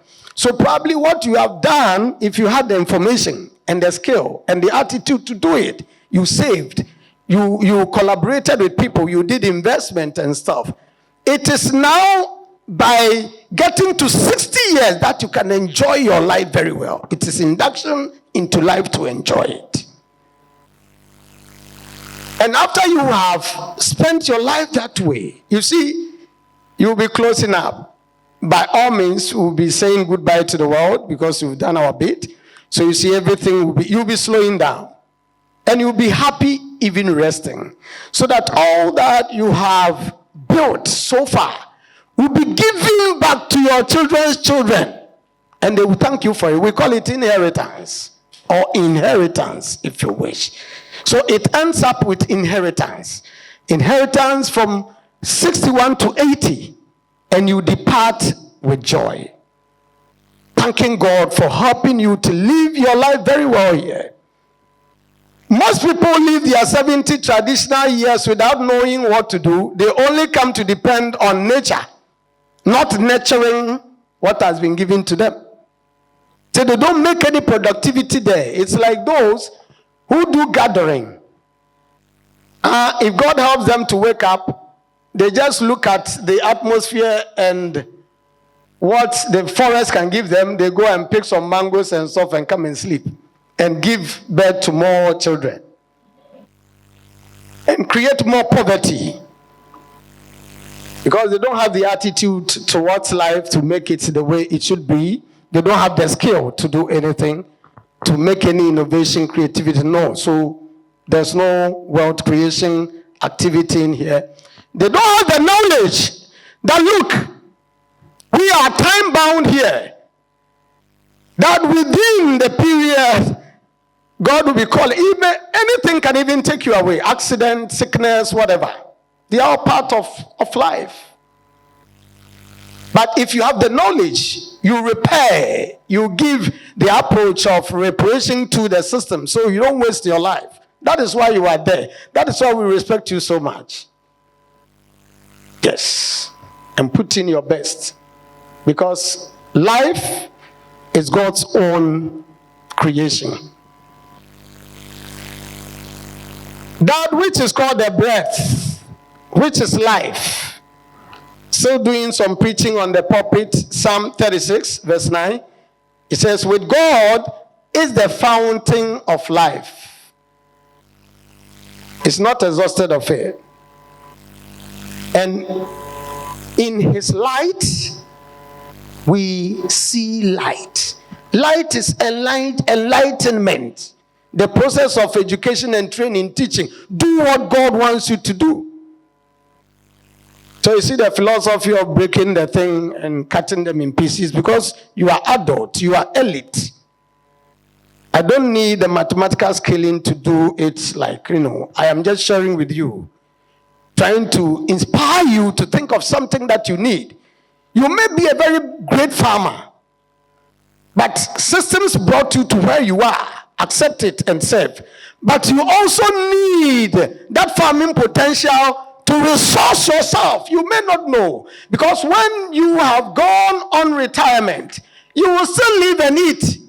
You will still need to provide for your family who will be with you if it's your children's children. And they are the dependents who are most needed. They need our support. Because by 40 would be, growing with our kids who are coming. 60, they will be almost adults. So they will not need so much from us. Some of them will be working. When I started my work with my professors in the US, they were coming. Those days they were coming. We were traveling. My work is a traveling type of thing. For the Assemblies of God is because I married. And those days when I was in Germany and I decided to marry because the white people were just flashing my faces and I decided to pull off so when I did some presentation in Lagos University and some of my mates were Assemblies of God. So they invited me to church and that kind of thing. Their pastor befriended me and it resulted me coming to the Assemblies of God. That's why I'm a preacher there. But I'm a global preacher. I'm a preacher to everybody. So I'm an evangelist, if you wish.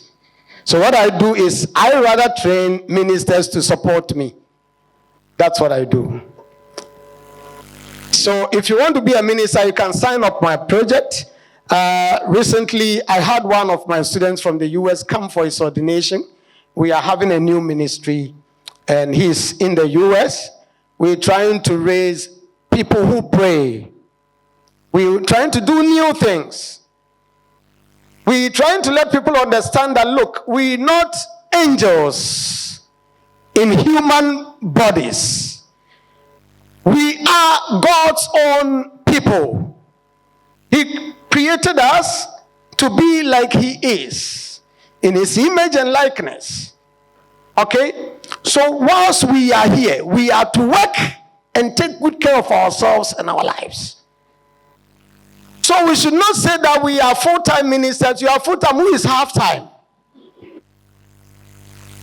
Ministry is connoted in its definition of faith to serve God. Just that, faith. That's ministry. Ministry is service. You know it. Ministry. What do you use your hands to do? With the Latin manus, hands to do, serve, service. Just as you do in critical health, critical careness. So you're doing caregiving. In the UK, we call it caregiving, care provision, care delivery. So it's ministry. Okay, so once we don't understand the systems very well, we create our own things that are confusing. And we want to cover it or hide it for something's sake. So you say full-time minister. Full-time minister. So who is half-time or who is short-time? All of us, everybody who has faith in Jesus is a minister. Serving Christ in their own capacities and abilities. So all of us are full-time. And Jesus said, be in this faith service till I come. That is the understanding of ministry. So don't think that ministry is, being behind a pulpit or whatever. And then we distort the information. And when they are not working and are becoming poor, and they are very ashamed of those things, they will create things for you. You see, they will dream. They will dream for you. Don't allow anybody to dream for you because you carry your own life. And Jesus, the Creator, takes care of you because you have his breath in you. The question is this. There are certain limitations. For example, in the workplace, you have, if they see you to be too business idealistic, maybe you are a target. And then these days, because of the attrition of nurses, getting a loan is difficult because they think you run away from it with it.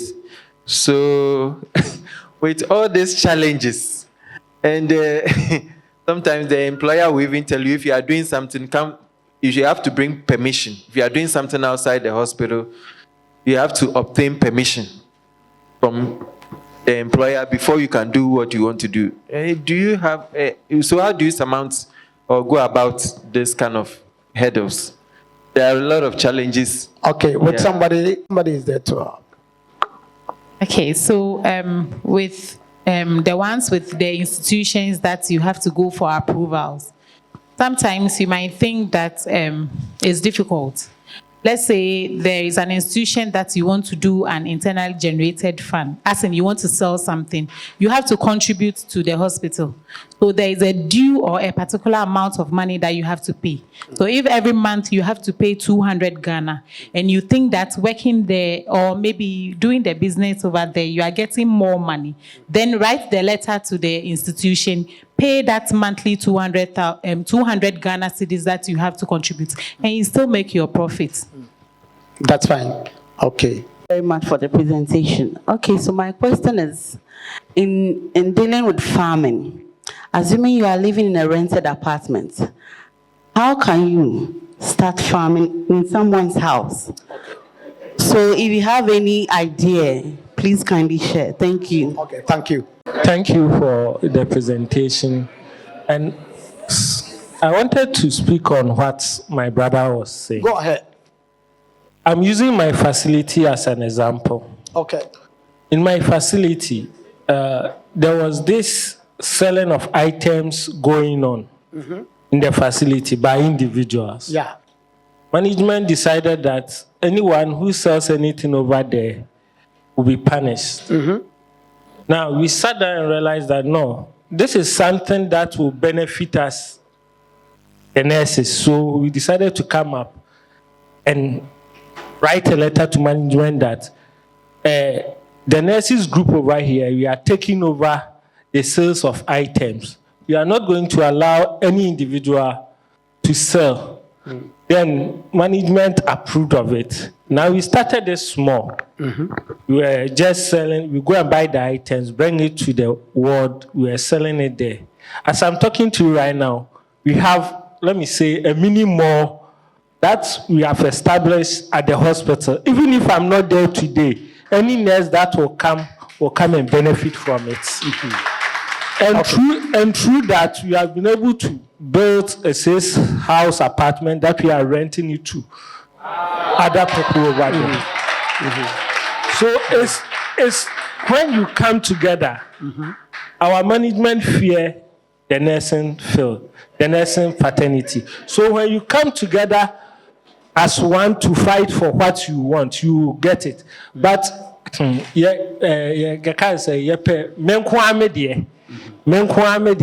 is what is killing us.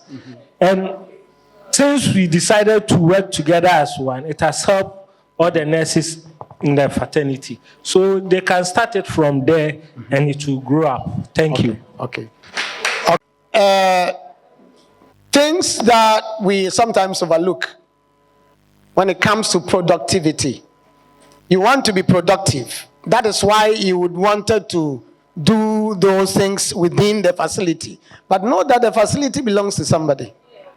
What belongs to somebody, okay, has all the other entailments to it. As the person's, we have been using certain words like bona fide. The word is bona fide. It still uses that sense. Bona fide, like bona fide, property. Bona fide property or property bona fide. It's not yours. They employed you to come and work. You have a limitation. But you see opportunity there. You see entrepreneurship opportunity. You see, when you enter a place, that's why the word says that entrepreneurship. Entrepreneur. You entered there, you saw the opportunity, you picked it up. But hey, it's not yours. So you have to sign up the protocols. Regard the ethics that operates there. Somebody said, go to the facilitators, those who have the property, discuss the opportunity. Maybe they have not seen the opportunity, but you have seen it. So if you have the permission, you can deal with it, with them, and then give them something. Everybody needs profit. Everybody must be productive. That is the sense we have with God. That is one. And when they had that opportunity, you see the growing. They can grow and grow. Even right from there, you can extend it to Tamale, you can extend it to here. That is how we should resource ourselves and living. You can even employ people whilst you are in employment there. You have the opportunities there to do these things, but you may not have the understanding. That is why you need certain competencies to do certain things to prosper. The competency of attitude, the competency of skill, the competency of knowledge. In our Scottish vocational degree traditions, we accredit these competencies: attitude, skill, and knowledge. So when we employ you and your attitude doesn't reflect what we're expecting, we will not say you are fired. We will say go back to school and keep developing. Keep to continuing professional development until you get the attitude. In the house, the garden, it's also in our DNAs. Whether you like it or not, you are a farmer. Because you feed, everyone feeds. The president feeds. Even when angels come here, they would feed. That is it. We are material. God doesn't place so much spiritual demand on us. We don't know. You make these charlatans deceive you with their own dreams and make money out of you. God doesn't place so much spiritual demand on us. He knows we are earthly. Don't you know? That's why you have to feed. You have to do this, clothe yourself. Otherwise, we don't be going naked. No, we will not need to depend on the exertions of the earth, the environment. I don't want to extend what I've done, but I'm just adding to conclude. So talk to your, landlord? Probably in your house, you may not have that bare soil. It could be like this. This house, this room, I see the potential of fish farming in this room. I see the potential of mushroom. Yes, you can do it. That is if you have the information. You see, so you place things that can, contain their growing, whatever it's vegetative stuff, and you also keep to water. You can make it. If not for scalable commercial something, it will be for your domestic so that you don't go to market and buy it.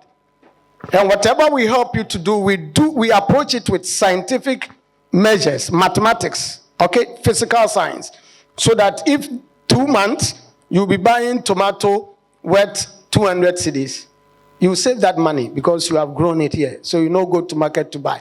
Whatever you have grown to use, it's money that traditionally would have used. Keep it, save it.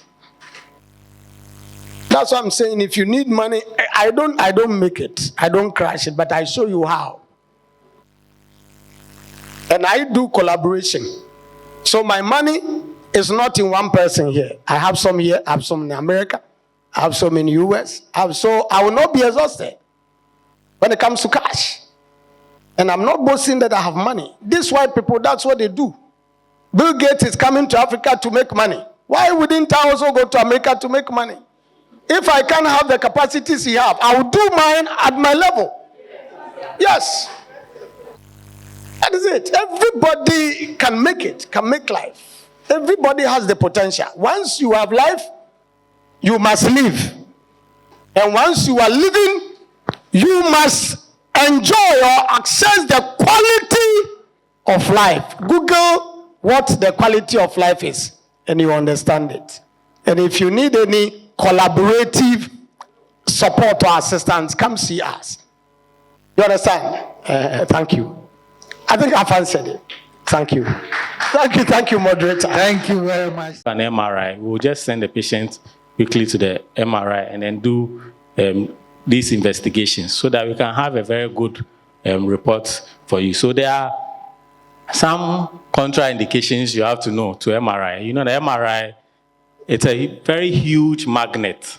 Okay, so the patient goes into a magnet, and the magnet does some magic in the body. The body is made up of so many small magnets, and those magnets are from hydrogen protons in the body. You know that the body, about 70% of the body is water. Water is H2O. So it means that all of us have a lot of hydrogen in our system. So what this magnet does is that it's bigger, it has a bigger magnetic strength than all the hydrogens in the body. So when the patient lies in there, it tries to command them as to what to do. Maybe let me use it in simple terms. And then as it does that, it's able to generate images, because there's hydrogen, there's water everywhere, even in the bone, there's some amount of water. So the water in there can create a signal for us to know what is going on. And then somebody will ask that, if you have a small CT scan, why do you even need an MRI? I mean, why would you waste time for that? So in hyperacute strokes, so hyperacute strokes are basically like strokes that are less than 1 day. So they occurred in less than 1 day. So the first 6 hours is an early hyperacute, 6 to 24 hours is late hyperacute. Less than 1 day, if you have a stroke right now, and within a day, you get to the hospital, it's no more than a day before you get to the hospital. If we do a CT scan, we might not find anything. But MRI, if you have a stroke this minute, and we do an MRI, we will see exactly where the stroke is. We use a system we call the diffusion-weighted imaging. So there's something we can do to the images that we can find exactly where. But in CT scan, you need to come to the hospital, I think about sometimes even 2 days after the stroke has happened, before you find exactly where the stroke is. So sometimes if you see the reports, they will tell you that the image is normal, but a hyperacute stroke cannot be ruled out. So if there's still clinical concern, repeat the CT scan in 48 hours. So that is what we mean, because CT scan has limitations concerning managing it. So that is why you would need the MRI to help you. So I've spoken about this already. Like there's a very similar image transfer system and a real-time collaborative system. So there are now systems, even in Ghana here, that if you have maybe, you did an imaging and then a radiologist gave you a report, but you have some doubt about that report. There are systems in Ghana that you can upload the images onto that system. Another radiologist will give you a second opinion. So there are a lot of things going on. I mean, with this advent of medical negligence and suits and all that, our patients are also getting smarter, and some of the businessmen who are venturing into health. I mean, there's a lawyer that we had, will just be sitting at Kolebu, just at the entrance. When you pass, you're like, okay, were you treated the way you didn't like? I can help you. I will not take any money from you. When you win your case, you give me 20%. And now that is what is happening now. There are a lot of lawyers now in the system. And so people will find ways and means to also make money. So it means that as a healthcare practitioners, we should also be very careful as to how we should make sure that we are giving out our best. There are some loopholes. I know I've been in the system before. I know that sometimes there are difficulties that we might not be able to deal with. I mean, so some of the issues with adopting these portable imaging modalities, that it's sometimes costly, and then it's also the machine knows that meter. If it doesn't know the chain you are wearing, to pull it away. So that's it. Okay. Sorry, I'm drawing you back to the previous presentation. About the either it's competency or technical issue. This patient had retained gauze for about a year. Ultrasound could not pick it. And later it was X-ray that picked it. Why? Yes. Why? Yeah, so sound, ultrasound uses sound, okay. So sound will pass through the body tissue, and then depending on the kind of resistance it gets, then an image will be created. Okay, so bone is a very dense structure in the body. So most of the sound waves that will pass through it will be reflected back. So bone will appear white. So if you reflect the thing back, you appear white. If you allow all the sound waves to pass through you, you appear dark. So that is the technology. It's a very simple technology. So depending on the state of the gauze at that point, it might just look like one of the bowel loops moving in there. That's what I'm saying. That's why sometimes people say that, well, you did ultrasound, how come we were not able to pick this thing? But they are just colors, like dark, gray, bright. And when the contrast between those two structures are very similar, it's sometimes very difficult to put them apart. There was a case like that in Takrady for ultrasound. And I think that the scale of the sonographer is also very important. So the person didn't really see the gauze, but I saw that there was something wrong with the bowel loop.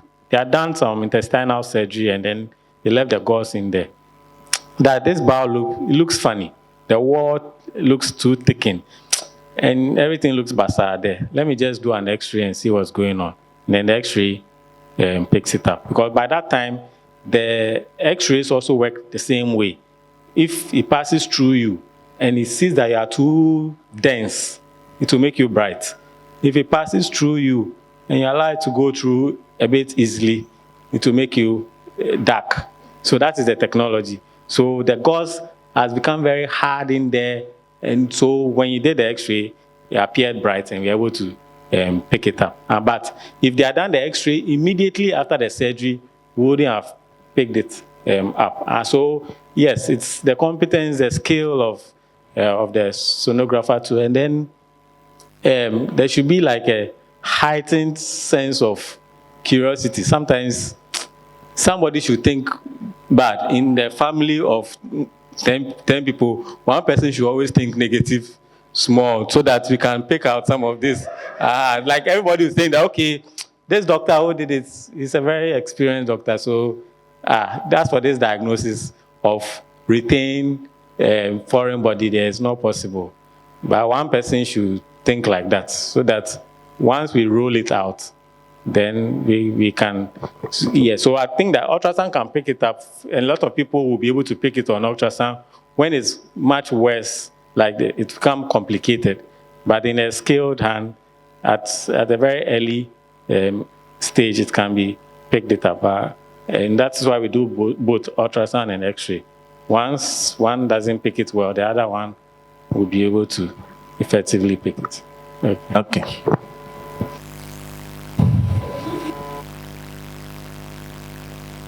Thank you very much for that wonderful presentation. This thing that we are talking about is very serious. I work at a place that usually you have, the maternity ICU. You have mothers coming in with maybe post-delivery eclampsia, they fitted, they are in a bad state. We have to intubate and ventilate. Sometimes the doctor will come and request for head CT. And in their state, moving them, it's a problem. So we always have fights because of this. When we go back, we are going to make recommendation. I want to know, where can we get this thing to buy? But I'll go to the director myself because we need it. If bringing it to the patient side, you just do the scanner, you can diagnose and everybody is fine. Sometimes you have to back the patient all the way from the ICU to wherever because you don't have a mobile vent. So I want to know where we will get this thing. Also, I want to go and fight for one. Okay. Thank you. All right, thank you. So, yes, I mean, I don't want to do an advert for anybody here, but there are companies like Philips, for instance. Philips is one of the. How do you reach them? I'll see if I can get some of their contacts for you. Okay. So, You get the contact later. I'll get the contacts for you. Yes, so that's why we are here. There are some of the contacts, some of the networking that we really need. We need them.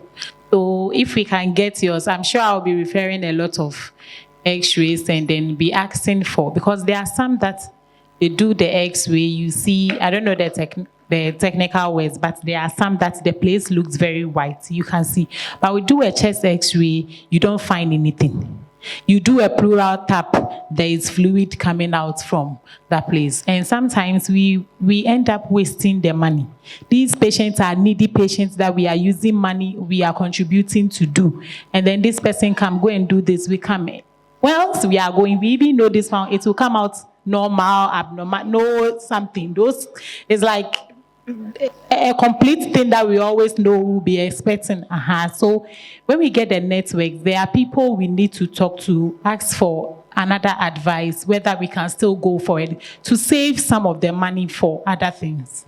Yeah, so that's okay. I think that's what I've been saying. That collaboration is very necessary, and it's all for the patient's good. As you said, there are some cases. So you gave me a young girl, a 17-year-old student, complains that he has pain in the leg. Very mobile. Then the doctor writes, do Doppler, venous Doppler of both legs. I'll start typing a normal report before I even start the scan.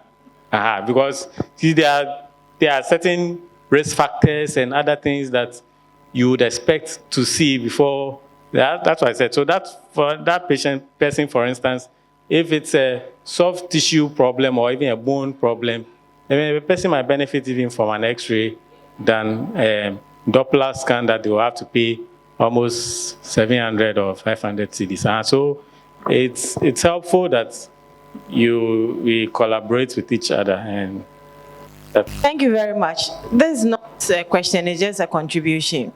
Concerning where patients go in for scan and nothing is seen, you do another diagnostic and you see something. Yeah. I've ever had an experience back in the days. I went to radiology, spoke with the sonographer, and then find out why that was so. And then initially, I thought what he was saying didn't make sense to me, or I wasn't buying his idea. Like, you just wrote the request, abdominal X-ray scan, abdominal pelvic scan. You didn't attach any history to it. So why if I didn't pick anything, why would you come back and say that I'm not a good sonographer? And I was like, whether a history was attached to it or not, yours is to scan the abdomen and the pelvis. How come you couldn't see it? And then you go and then do x-ray and then you see the thing there. And he's like, everything you talk about it. If they had attached a history to it, a brief history, this patient went to do this, that, or we did this for the patient, and this is what we are suspecting or that. It makes it easier, because even when I'm scanning and I'm even tired, because I saw in the history that this patient bled a lot during surgery. I know that there are possibilities that can happen. this, that. So even when I'm not seeing, I'll even scan further and then see what is there. So history is very important. In as much as we want to put up our concerns, we should also tell our people that we should attach history when we request for most of these diagnostics. Sometimes when you attach the history, they even make the recommendation, let's not do this, let's do that for the patients. And that way we save a lot of go and do our team when they are requesting so that we don't waste patients' time and money. Thank you. Thank you very much. So that's a very good question. As the conditions, they are plenty, so maybe let me just mention a few. So congestive cardiac failure, for instance, chest X-ray, it's your first modality of choice. Chest X-ray will be able to pick it up very easily. So what we'll find is that the heart will be enlarged, and then we'll see that, in the apical regions of the lungs, the vessels will be looking too prominent. Usually when you stand, because of gravity, the vessels that are below should be prominent. But in congestive cardiac failure, because there's a lot of congestion, we'll see vessels in even the lung apexes. So it's very easy diagnosis to pick on chest X-ray, rather than go and do a maybe CT or even echocardiogram, which might waste. And of course, if you have a woman that you have a breast lesion and you are suspecting malignancy, and the person is more than 40 years, you do mammogram first, not ultrasound. Ultrasound usually is less than 40 or even less than 35. That's what we do. If you do ultrasound, if the lesion is not big enough, you might miss it. You think that there's nothing there. And then if you are thinking of a perforation, a hollow viscous perforation, chest X-ray, not abdomen. Chest X-ray, because it's a hollow viscous, maybe perforation of the intestine, you do a chest X-ray. And the chest, not abdomen, chest X-ray, the reason why you're doing chest X-ray is that you want to see air under the right hemidiaphragm. Okay, so the right hemidiaphragm, just below it, you are not supposed to see air there. The only air you're supposed to see on the chest X-ray is the gastric bubble, which is on the left. So on the right side, just below the right lung, you are not supposed to see any air. If you see air there, it means that a hollow viscous is perforated. See that the gallbladder, the urinary bladder, anything that's hollow, or or the intestine. The reason why I'm saying chest X-ray, no abdomen, is that if you request for abdomen, they will cut that part off. They will just give you an abdomen. You will not be seeing just below the lung. So once you request for chest, they will capture some of the abdomen for you, and then you will see, you will look for where. And of course, if you are looking for intestinal obstruction, plain erect and supine X-rays of the abdomen, the first modality of choice, not ultrasound. Not ultrasound. Ultrasound, it can be a complementary study, but plain abdominal X-ray, when the patient is erect and when the patient is lying down, will pick up almost all intestinal obstructions. It will not be able to tell you what is causing the intestinal obstruction, right? To tell you that there's an intestinal obstruction. Then you can do other higher imaging modalities to find out the cause of the intestinal obstruction. Of course, if you are thinking of stroke and the patient has come in, says that it started 2 days ago, you don't waste your money on MRI, which is almost 3,000. You can do a CT scan, 350 CDs will pick up the same diagnosis. Unless, as I said, it is very early, and then we want to intervene. Meaning there are some procedures that radiologists can do to reverse a stroke, but we have to pick the stroke within 6 hours of onset. If we can get the patient into the hospital and to the table within 6 hours from the onset, we'll reverse all the neurological deficits. After 6 hours, is between you and God, and that. So that is why that one, an MRI will be helpful. Once we are able to do the MRI, you know exactly where the infarct is. Then we can go in and remove the clot, and the patient is fine. But after 6 hours, after more than 1 day, that part of the brain that is affected starts dying off. And we know that brain, it doesn't really have any regenerative ability, like the liver that can just grow to fill any space. The brain doesn't have. So once that part is gone, it is gone. Maybe the other conditions are not coming to mind. But as I said, once you have any clinical scenario like that, you can always discuss it with someone that this patient doesn't have a lot of money. They have 700 Ghana cedis left. These are the conditions. Which imaging modality will help us pick this diagnosis so that we can be free, and then we can always have a discussion. Thank you very much for your audience. Thank you so much. And then affirm so that they can get someone to sue, right?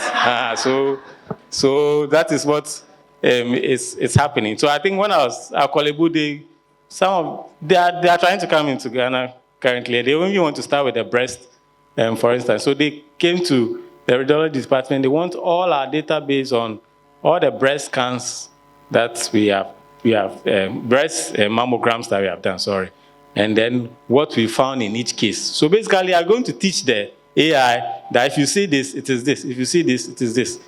Basically, it's what you put into the thing that you get. So if the AI has seen only 5 mammograms that's the whole life of the AI, it's seen only 5. And then you are going to rely on this AI, you are in trouble. And so they need to feed it with so many data as much as possible to be able to train it really well. But it's in the future, but I don't think we've gotten there yet. So for now, do with us until this things come. And as I explained, there's telemedicine. Now there's teleradiology. As I told you about, there are websites that you can even post your images. If you don't even want a Ghanaian radiologist, you want someone in UK, can just report your cases for you. But of course, it will come at a cost. The Hyperfine, this image you see here is an MRI. It's in Kolebu currently. Yes. So, but unfortunately, they are using it for a research on children with cerebral palsy. So what it does is that it can only do MRI of the brain. That's why it's small like that. I can do an MRI of the brain. So we are trying to find out, children with cerebral palsy, as they age, want to look at if there are structural problems with their brain parenchyma. So that's what is in the radiology unit currently. And this is an ultrasound machine. All you need is that small thing there and your phone. It has a wireless system, you put it on, you connect it to your phone. All that you are scanning, you just look at your phone, scan, you see everything clearly. This one, a lot of people even have it around, and it's very easy to buy. You can go to AliExpress, you can even order one for yourself. But you see that some of these things, what we are actually, sacrificing sometimes will be the quality, the image quality. So these, as we encourage the use of this, what we are trying to say is it's like a first aid, something that can help you quickly get your patient out of danger. And then once your patient is very stable now, then we can do a more thorough follow up on these patients. So these are very wonderful things that I think there was an image. Sorry.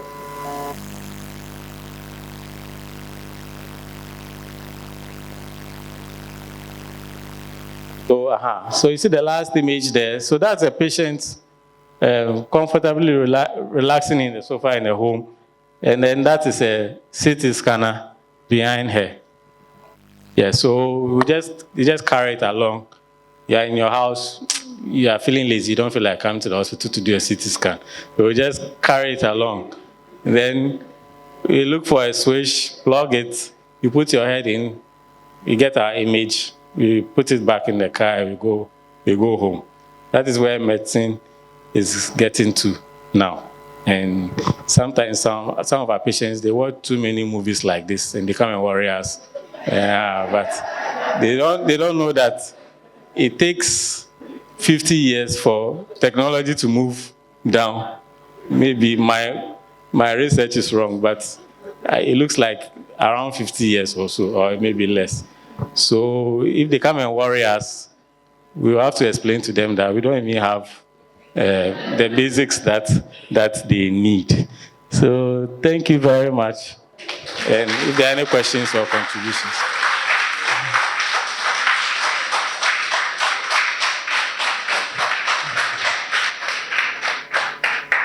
I think we can do more.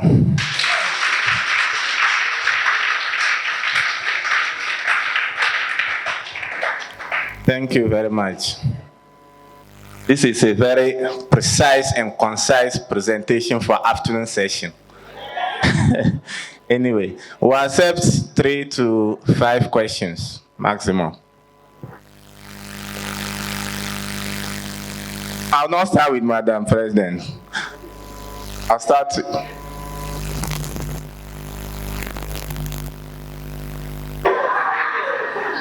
Oh, thank you, Julius. Hey, Julius, you've been biased.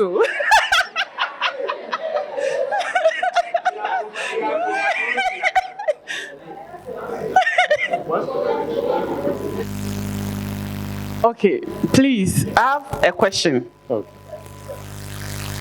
When you talked about quality assurance in radiology, in the ICU space, I don't know how we can ensure QA. I'm asking this question because there was an incident in a facility, I don't want to mention the name. They transplanted a new kidney. And we needed to be sure that the transplanted kidney was well perfused. So we had to call, they had to call some radiologists to come.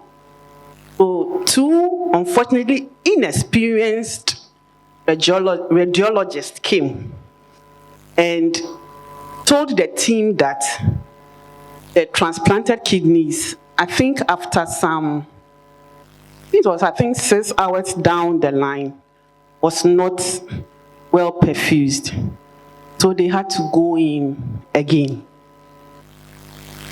Only for an experienced professor come in and say that no, the kidneys are being well perfused. So if you are in such a situation, you are a nurse, or you're a critical care nurse, and you don't have this competency or this knowledge, how do you challenge it in terms of QA? Because there are a lot of negligence in that space because some of us do not really have that knowledge. So as a critical care nurse, how do you ensure QA when it comes to imaging? That is number 1. Number 2, when it comes to the modalities, I also have a problem, especially with neurosurgeons. Why am I asking this? Sometimes the patient will come, go and do X-ray, they'll go and do. Go and do CT scan, they'll go and do. Then you go and do an MRI. One patient. So they come and it's like they will now unleash their frustration on you, the CCN. So you knew that the X-ray will not be beneficial. You knew that the CT scan will not be beneficial. However, you are going to intervene based on the MRI. So why didn't you go straight to do the MRI? But you started with the X-ray, the CT, and the MRI? Thank you. Thank you very much. So that's a very loaded question. So for the first question, I don't know what facility you are referring to, but if it is a facility I'm also thinking of, then it wasn't the first two people who came were not radiologists. They were residents who were training to be radiologists. So usually when there are issues like this, you send your boys to go and say what is going on. So I sometimes believe that if some of the findings that the first team comes up with, it's questionable or it's something that you really need, you should always do a second opinion. I always believe in second opinions, and it should not create a problem at all. It's a system that we all believe that one person doesn't have all the knowledge. Even a professor can look at a case and then miss it. So if you go to the radiology unit, for instance, you will see a professor who call a resident or somebody is training that Charlie Besha case way by me why. Like what I'm seeing, is it real or is it just my eyes? So I think that there's always a teamwork effect, and you can always go higher the scale if you have issues with some of the, especially reports that would need an intervention that you will want to be extra sure of it before you get into that system. And in terms of the request forms, so there's a gap in our system as health workers. Okay, we do not collaborate effectively. You would see people even trying to enter into somebody's space to try, all because of money. So somebody, it's not your field, but there's money there, so let me learn this more and then make some money. So actually, with a request form, before you write a request form, it is important to even discuss it with a radiologist that these are the symptoms my patient has. What imaging modality do you think will be most appropriate to help this patient? We do not get that kind of referral. Sometimes when the referrals come to the unit, we review them, okay? But then you cannot review all the request forms. But there are a lot of them that we actually reject. We write politely at the back, dear colleague, this particular imaging modality may not help your patient. We would rather recommend you do A, B, C. And sometimes of course, as you know, with human beings, you get a negative feedback from your colleague. So I think that's what usually happens. It's like, oh, everybody thinks that CT first. If CT doesn't pick, then go to MRI. It doesn't work like that. It's not like you do X-ray, X-ray doesn't pick it, ultrasound doesn't pick it, CT. No, they are not arranged. There are certain things that ultrasound can pick better than CT scan and even MRI. There was a patient, I remember we did a CT scan for. They were suspecting that probably the patient has a liver cancer. Nobody did ultrasound. They went straight to CT scan. We did a CT scan, and we know that liver cancers, when you give the patient, so usually what happens is that we'll give the patient contrast, okay, before we take the images. And these cancer cells are supposed to pick the contrast so that they appear brighter for us to see where they are hiding. And they need to be taken at a particular time. So if the radiographer, the one who takes the images, doesn't take the images at that particular time and delays a little bit, that you will lose that brightness. So you look at the image and it's like, this liver is fine. Why are they suspecting? So that same patient, we just drag the patient. Oh yeah, let's go to the ultrasound room. We put the probe there. These are all like plenty lesions in the liver. Plenty. It's so difficult to even miss them. Meanwhile, they were not appearing really well on the CT scan. So it's important to interact with people. What do you think will be the best imaging modality so that we don't waste our patients' money. So a lot of them, ICU, by the time they are leaving ICU, they can even build another house from that money they are paying. And sometimes it's because we do not go straight to the point. There are certain diagnoses that if you want, you don't even waste time with CT scan, go straight to MRI.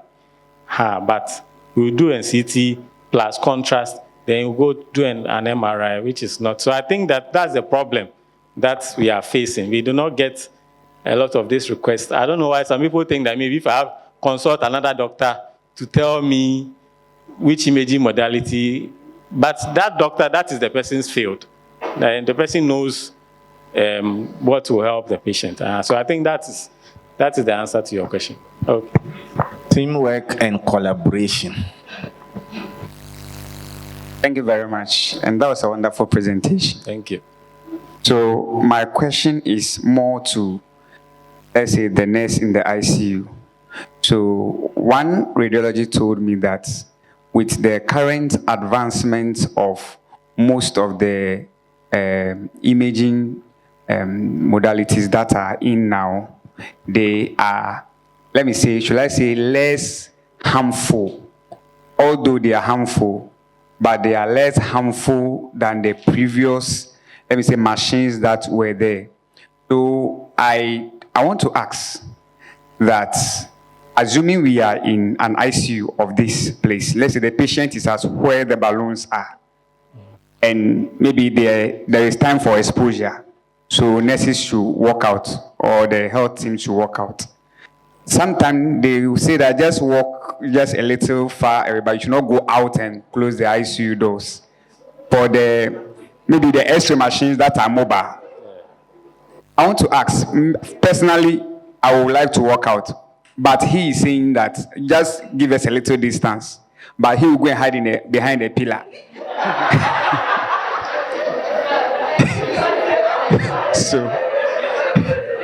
So what is the appreciable distance? And the mobile devices that have come now, is it true that they don't emit the rays too far to that level?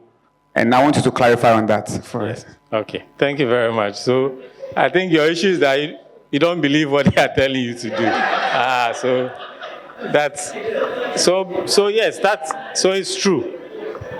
And that's why I said that what we've compromised on is the image quality.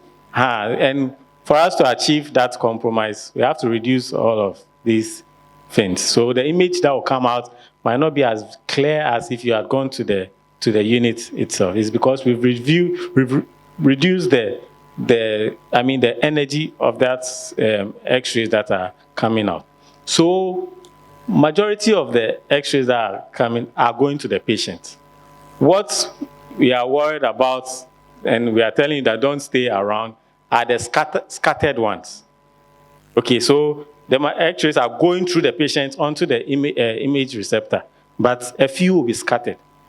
And we know that they'll just be scattered around it. The one who went to hide behind the pillar is because it's very close to the main ones. But once you are a little far off, you will not get these radiations. It's difficult to believe it, but I'm telling the truth. So there's a lot of physics. I mean, it is physics to explain all of this. So before you know that once the X-rays are produced, by the time they move from here to where the light is, their energy, the strength is gone down, drastically gone down. So, and if you are scared of X-rays, you know that the UV light is also a form of radiation. So it is not that strange. Even mammogram, the ones we use for the breast and all that, the X-rays have been reduced to the barest minimum. So if you look at those centers that they do, the one doing it might just even hide behind a glass screen that contains lead to try and get rid of the scattered ones. So it's true. I mean, just keep an appreciable distance and you are safe. But of course, if you have trust issues today, you go outside. So, but it's true that we've reduced we've reduced, and ultrasound doesn't have any problems with, ultrasound doesn't use radiations. CT scans and X-rays use, plain radiographs use X-rays. MRI uses magnets. So you make sure that you don't enter that room with any metallic stuff. Otherwise, you and the metal will be dragged to the machine. That is all. So we have our own wheelchairs we used in there. The metals that are used to make those wheelchairs are MR compatible. I mean, when it comes to nurses as well. So you are like a nurse's nurse. Just like, yes, they're like, the radiologist is a doctor's doctor. Because sometimes you make a diagnosis as maybe a physician, you are not too sure, and you want to prescribe medications that might not help the person, but you can rely on some of these imaging modalities to help you make a correct diagnosis. So we'll start with ultrasound. Ultrasound, we know about POCUS, which is point of care ultrasonography. So now there are various very portable ultrasound machines. I'll show you some examples that the patient is involved in a road traffic accident. And you can just, once you admit the patient to the ICU, and this one, you don't even need a radiologist. Sometimes some of these things are part of the training. So I would say that if maybe it's not part of it, it should be made part. So they are trained to actually scan the abdomen, and all you are looking for is there blood in the peritoneal cavity? You want to make sure that there's hemoperitoneum or not.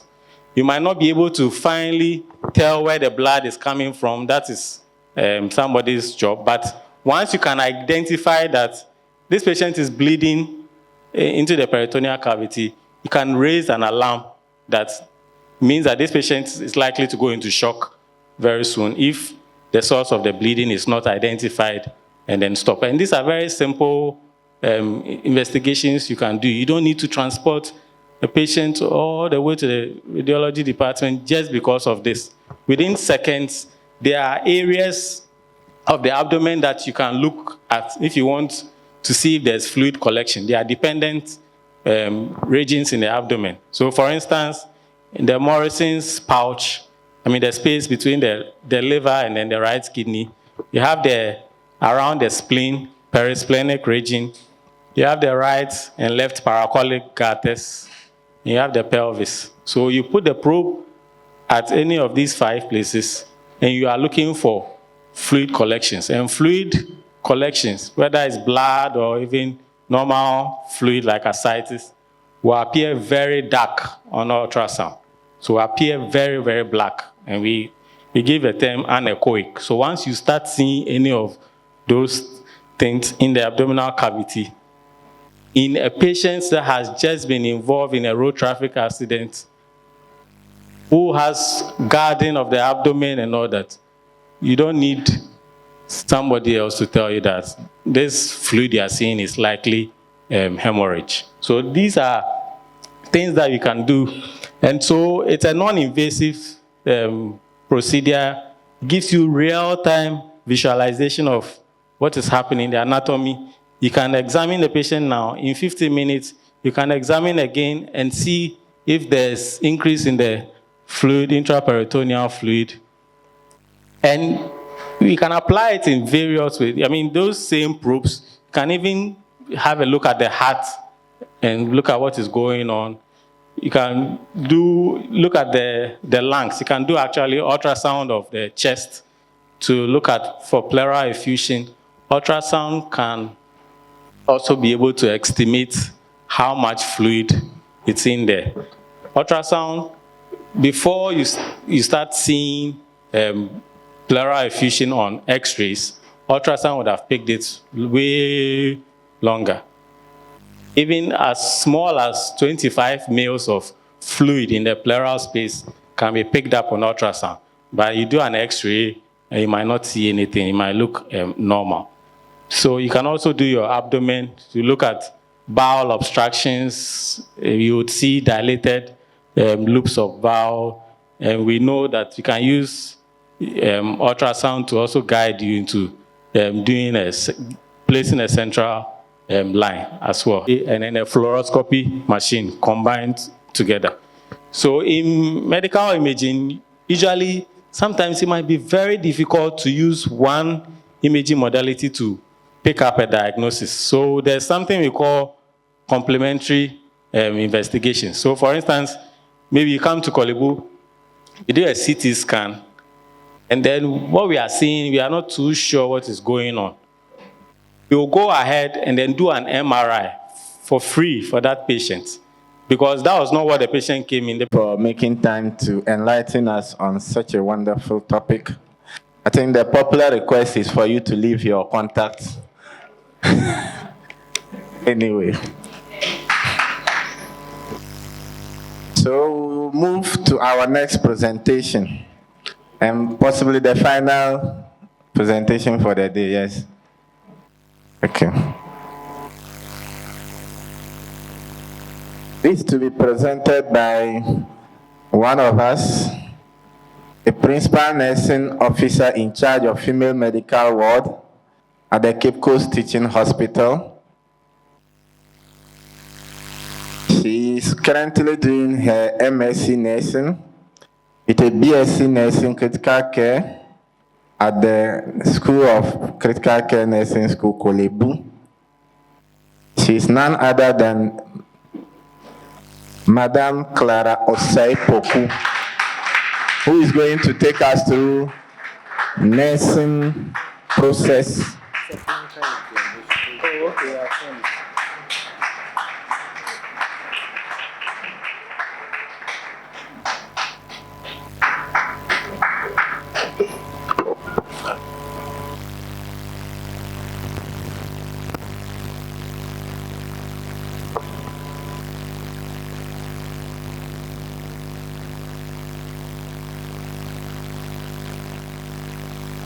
Hello.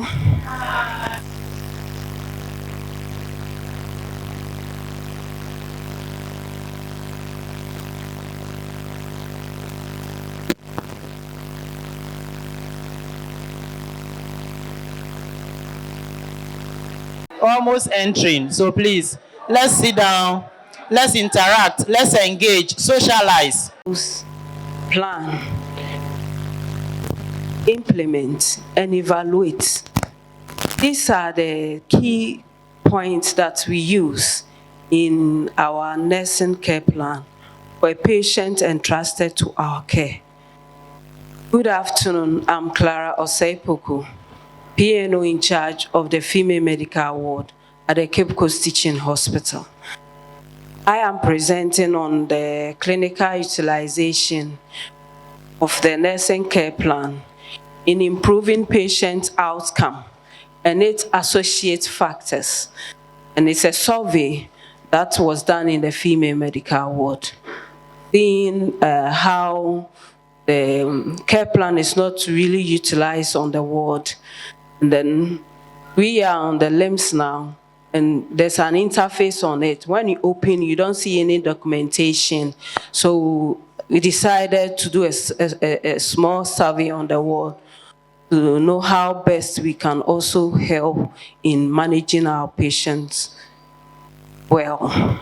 Go through these outlines. Our overview, the objectives of the study, the significance of the study, the survey design, data collection and analysis, results, discussions, limitations of the study, the case study, recommendation, conclusion, and our references. So, nursing care plan are fundamentals. And they are tools we normally use as registered nurses in delivering patient-centered care. This plan outlines objectives, intervention, and expected outcome, providing a structured framework for assessing, diagnosing, planning, implementing, and then evaluation of care. Despite all this importance, the utilization of nursing care plan by registered nurses in the clinical practice varies significantly due to the fact that due to factors like education, experience, organizational culture, resource available,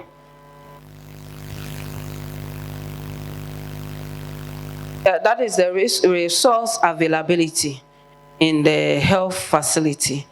So the Cape Coast Teaching Hospital is also is crucial. Talking about the nursing care plan, the role of healthcare delivery, making it essential to understanding the utilization of the nursing care plan by registered nurses to optimize patient care outcomes, enhancing the nursing practice, and promote quality healthcare delivery.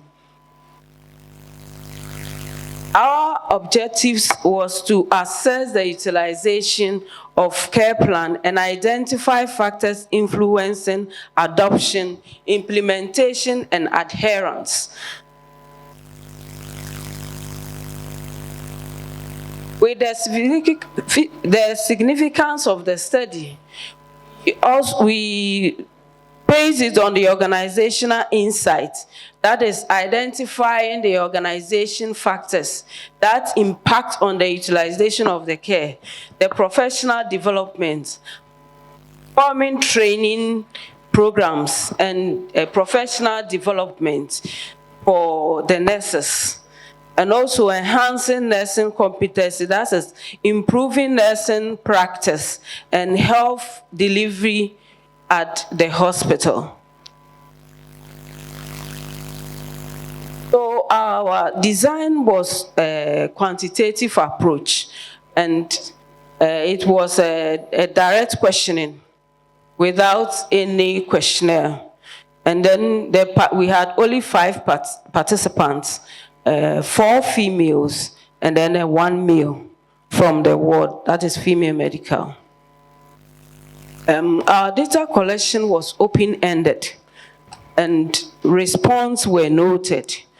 And then the analysis was thematic analysis, identified patterns and theme related to non-utilization of the care plan. So with the results, we had team 1, that is nursing care plan not planned by nurses. So the issue was nurses provided care based on perceived patient needs without formal care plan, and their reasons was due to time constraints and then the high patient-nurse ratio. So we realized that it's in this one, nurses, some of them, they come and they actually don't have any plan for the patient care. We report on duty. You are supposed to ideally assess patients, have patient complain, make a diagnosis of it, have a plan, you implement, and then you evaluate the patient's care, at least. But this one, they have come to work and they are on duty. So a patient who is bedridden is supposed to have a plan of turning frequently, but then this patient will be attended to only when, let's say, the patient soiled him or herself, and then we'll have to change. Then you go and change patients, make patient comfortable, and the person will be there. So there's no actual plan that, oh, I have assessed the patient, this is the patient problem, so let me go systematically and then provide care. So that's about that one. Then the second theme was alternatives to nursing care plans. The sub one was care was based on nursing routines, routine activities done on the ward. So we have 6 a.m. vital signs, 10 a.m. vital signs, 2 p.m. vital signs. If patient is on sliding scale, maybe it is 4 hourly. So for every 4 hours, you go and check the patient. And then you wait for the other hour to come.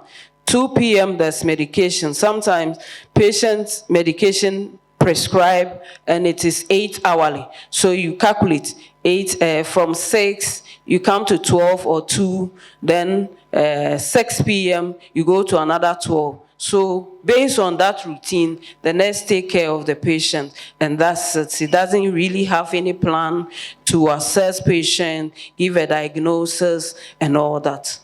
And then the other one was based on doctors' orders. So when patient comes, doctors come on rounds, they move from bed to bed, give various orders for the nurses to do, new prescription of medication, taking samples to the lab, sending patient to X-ray. So based on the doctor's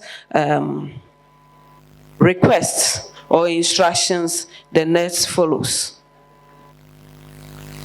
So meanwhile, like I said earlier, the nurses, we are supposed, based on our training, we are supposed to go through assessment, diagnosing, planning, implementing, and then evaluating our care. But this time, nurses are reluctant. We are always waiting for instructions to be able to take care of our patient, and that is unprofessional. Things have to improve.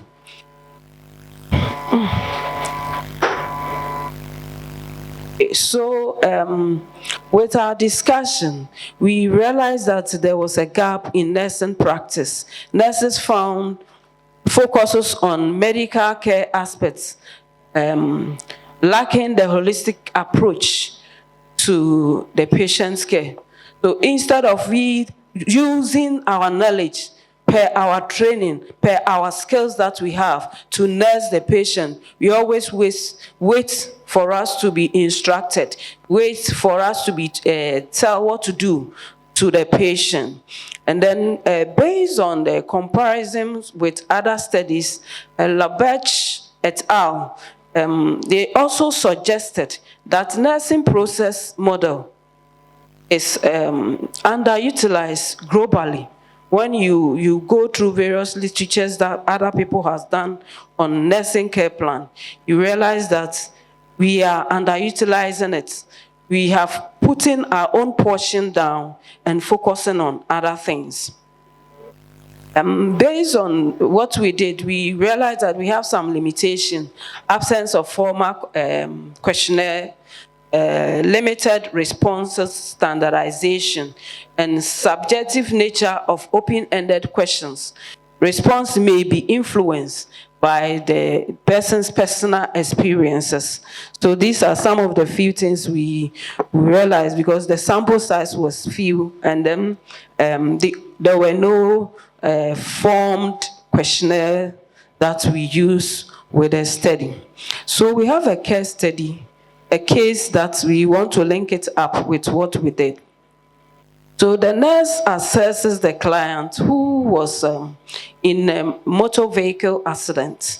The client reports pain levels of 9/10 in their right shoulder. Through an X-ray, the client is determined to have a dislocated shoulder, and the nurse diagnosis of acute pain is applied. The nurse begins planning treatment and goes to reduce pain and instill comfort. The nurse administers pain medication as ordered and supports the right arm with pillows. The nurse evaluates the effectiveness of intervention by asking the client to rate their pain, and on a scale of 0 to 10, where 0 is no pain. Depending on the outcome, the nurse may determine that the intervention was successful or required revision. The case study supports the results of the nursing care plan survey by showing how nursing care plan may be used to effectively manage acute pain. The methodical approach stressed on the survey is related in the nurse strategy of measuring pain threshold, giving an IV medication, and assessing the results.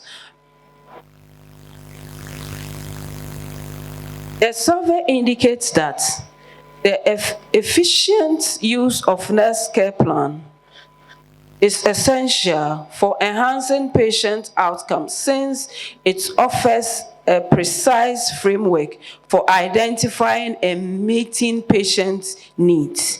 In the case study, the nursing care plan action calls the patient's pain to significantly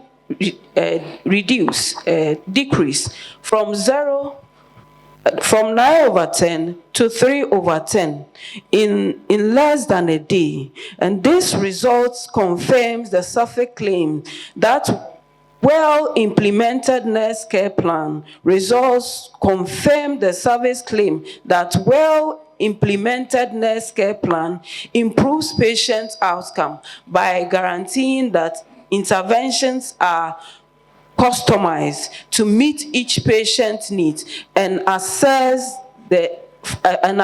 for efficacy. A key conclusion of the case study and the survey is the capacity for evaluating results via patient input. So based on this one, then the survey also identifies a number of variables, including workload, administrative support, knowledge, and attitude that may influence clinical application of nurse care plan.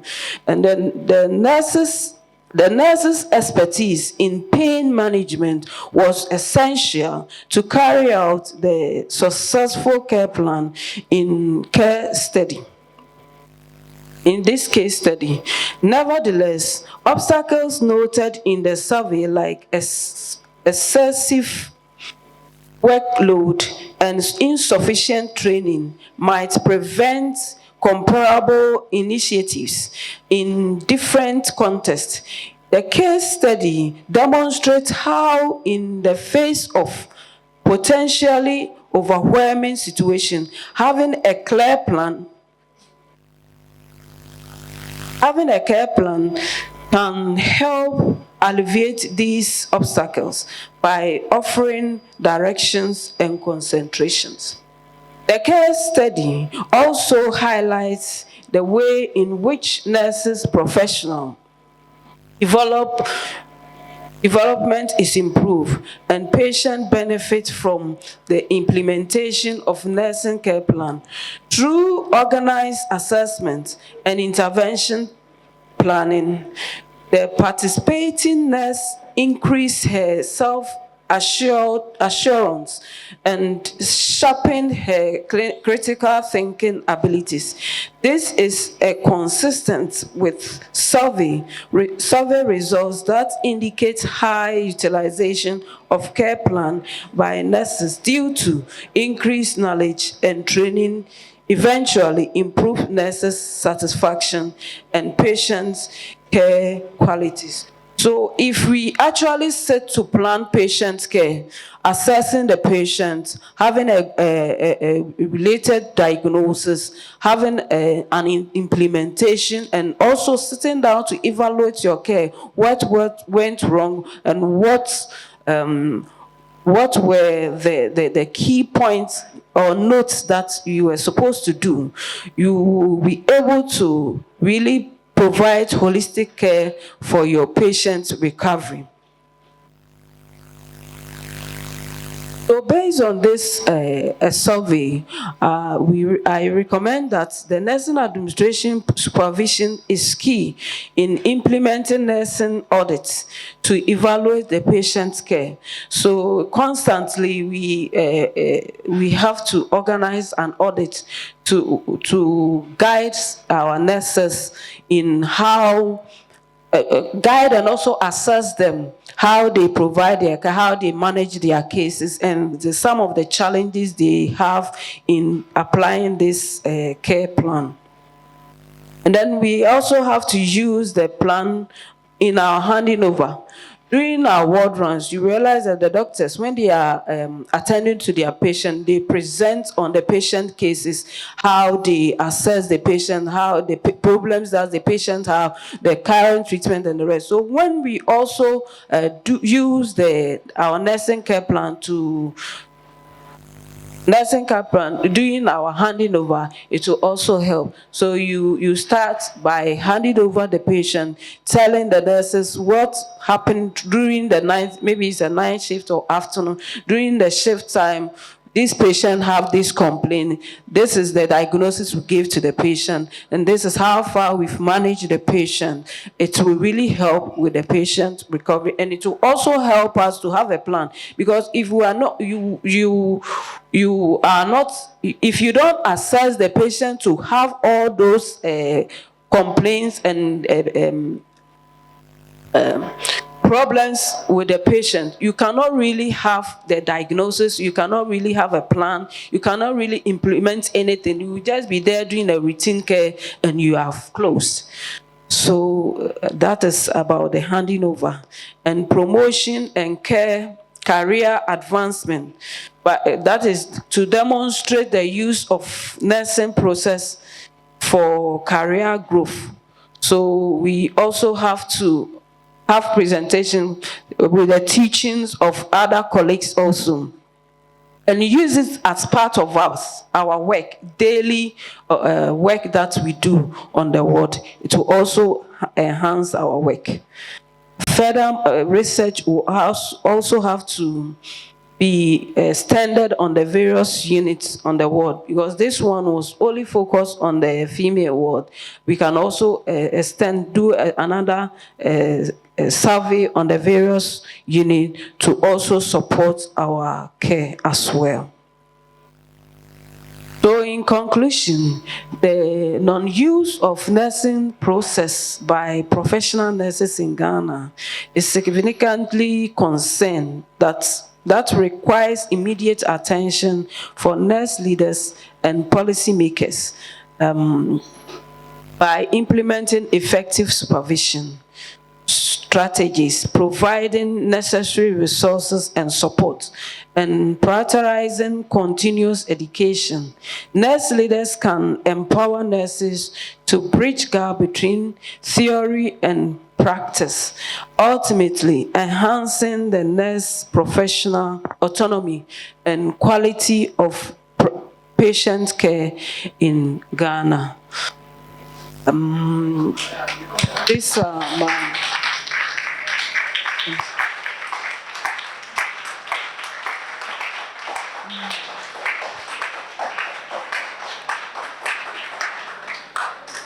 Yes, thank you very much. Please. I think we have been enlightened. We should not go and be doing only doctors' orders. There's a lot you can also do as a nurse, utilizing the nursing process. I always tell my colleagues that the stethoscope is not for anybody in the world. Don't always reserve it for the doctor. And you assess your patient. From there, you get your problems, formulate your diagnosis, plan your care, implement, then you can evaluate, and that makes your work easy. Let's give her another round of applause.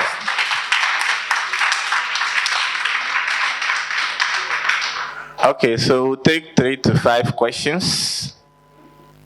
And before the questions, I've been asked by the table behind that we all need to do some registration for today's session. So if you have not done it, you said? Okay. Okay. All protocols observed.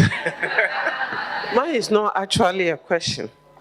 Thank you very much for this insightful presentation. I step out a little, so I didn't see if you have any suggestion for further studies. To the various units, do other exploration for them to see what they also do and how best they can also apply it in their care on the various wards. Yes, my question is, one of your team said routine activity and then instruction of the doctors. I don't know whether we'll be able to do the nursing care plan in the ICU. I don't know how practical that will be, but I'm thinking that our routine activity in the ICU is like the care plan. Because if somebody have the catheter in place, how often do we do the so maybe my next study is to look at that routine, where we got those routine activities from. Whether it's the care plan that we got it from, or it's a nursing something somewhere. I don't know. Because it looks like the routine looks like the nursing orders turning to hourly. That's what we do if you are in the ICU. And it's the same care plan. This one, because I was on the ward and not really on the yes, ICU. I'm applying it to the ICU. Okay. So I said it's not a question, but I'm asking there. So thank you so much. Thank you very much. You said that's the same thing you wanted to say. You say it anyway. Okay, you say it. So thank you very much. And I want to say that mostly in the ICU, we have the ICU charts. Then we have the limbs also. So what I realize is that sometimes if you don't take care, we'll be doing something like a double work. Doing the paperwork at the same time, typing the same paper thing on the limbs while the patient is there looking at us. So sometimes we'll fulfill the documentation properly by neglecting the patient, because if you say I should do 2 hourly, I'm there trying to make sure that every documentation goes pepe. Some of the things I'm supposed to do to the patient, we may skip it. Secondly, to realize that the nurse meet on the limbs, most of the time, the things we'll go and do there, as principal was saying, we might have already done it in our ICU care that we are giving to the patients, and already even doing it. So finishing those procedures, doing them, then come and sit down, come and type all this nurse meet. Maybe somebody cannot even type fast. Then the work is still waiting for us. The patient is still suffering. So, so maybe if we can also look at that. Yes, this part is the portion of where they say overload, workload. Okay, so you have to have a sheet of paper to jot some of the things you have done, maybe point. When you finish, maybe you emptied patient urine, you have to indicate it. Then you go back on the limbs to document it. And the same thing, you have documents on the limbs, medication, vital signs, fluid intake and output. When you finish, you have to also go back to the care plan site to also redocument it there. So that one too was another challenge under the workload that the nurses also complain. But we still have to go through all this process to also support our patient care, because documentation is another key in our nursing care. Because if it's not documented, thank you.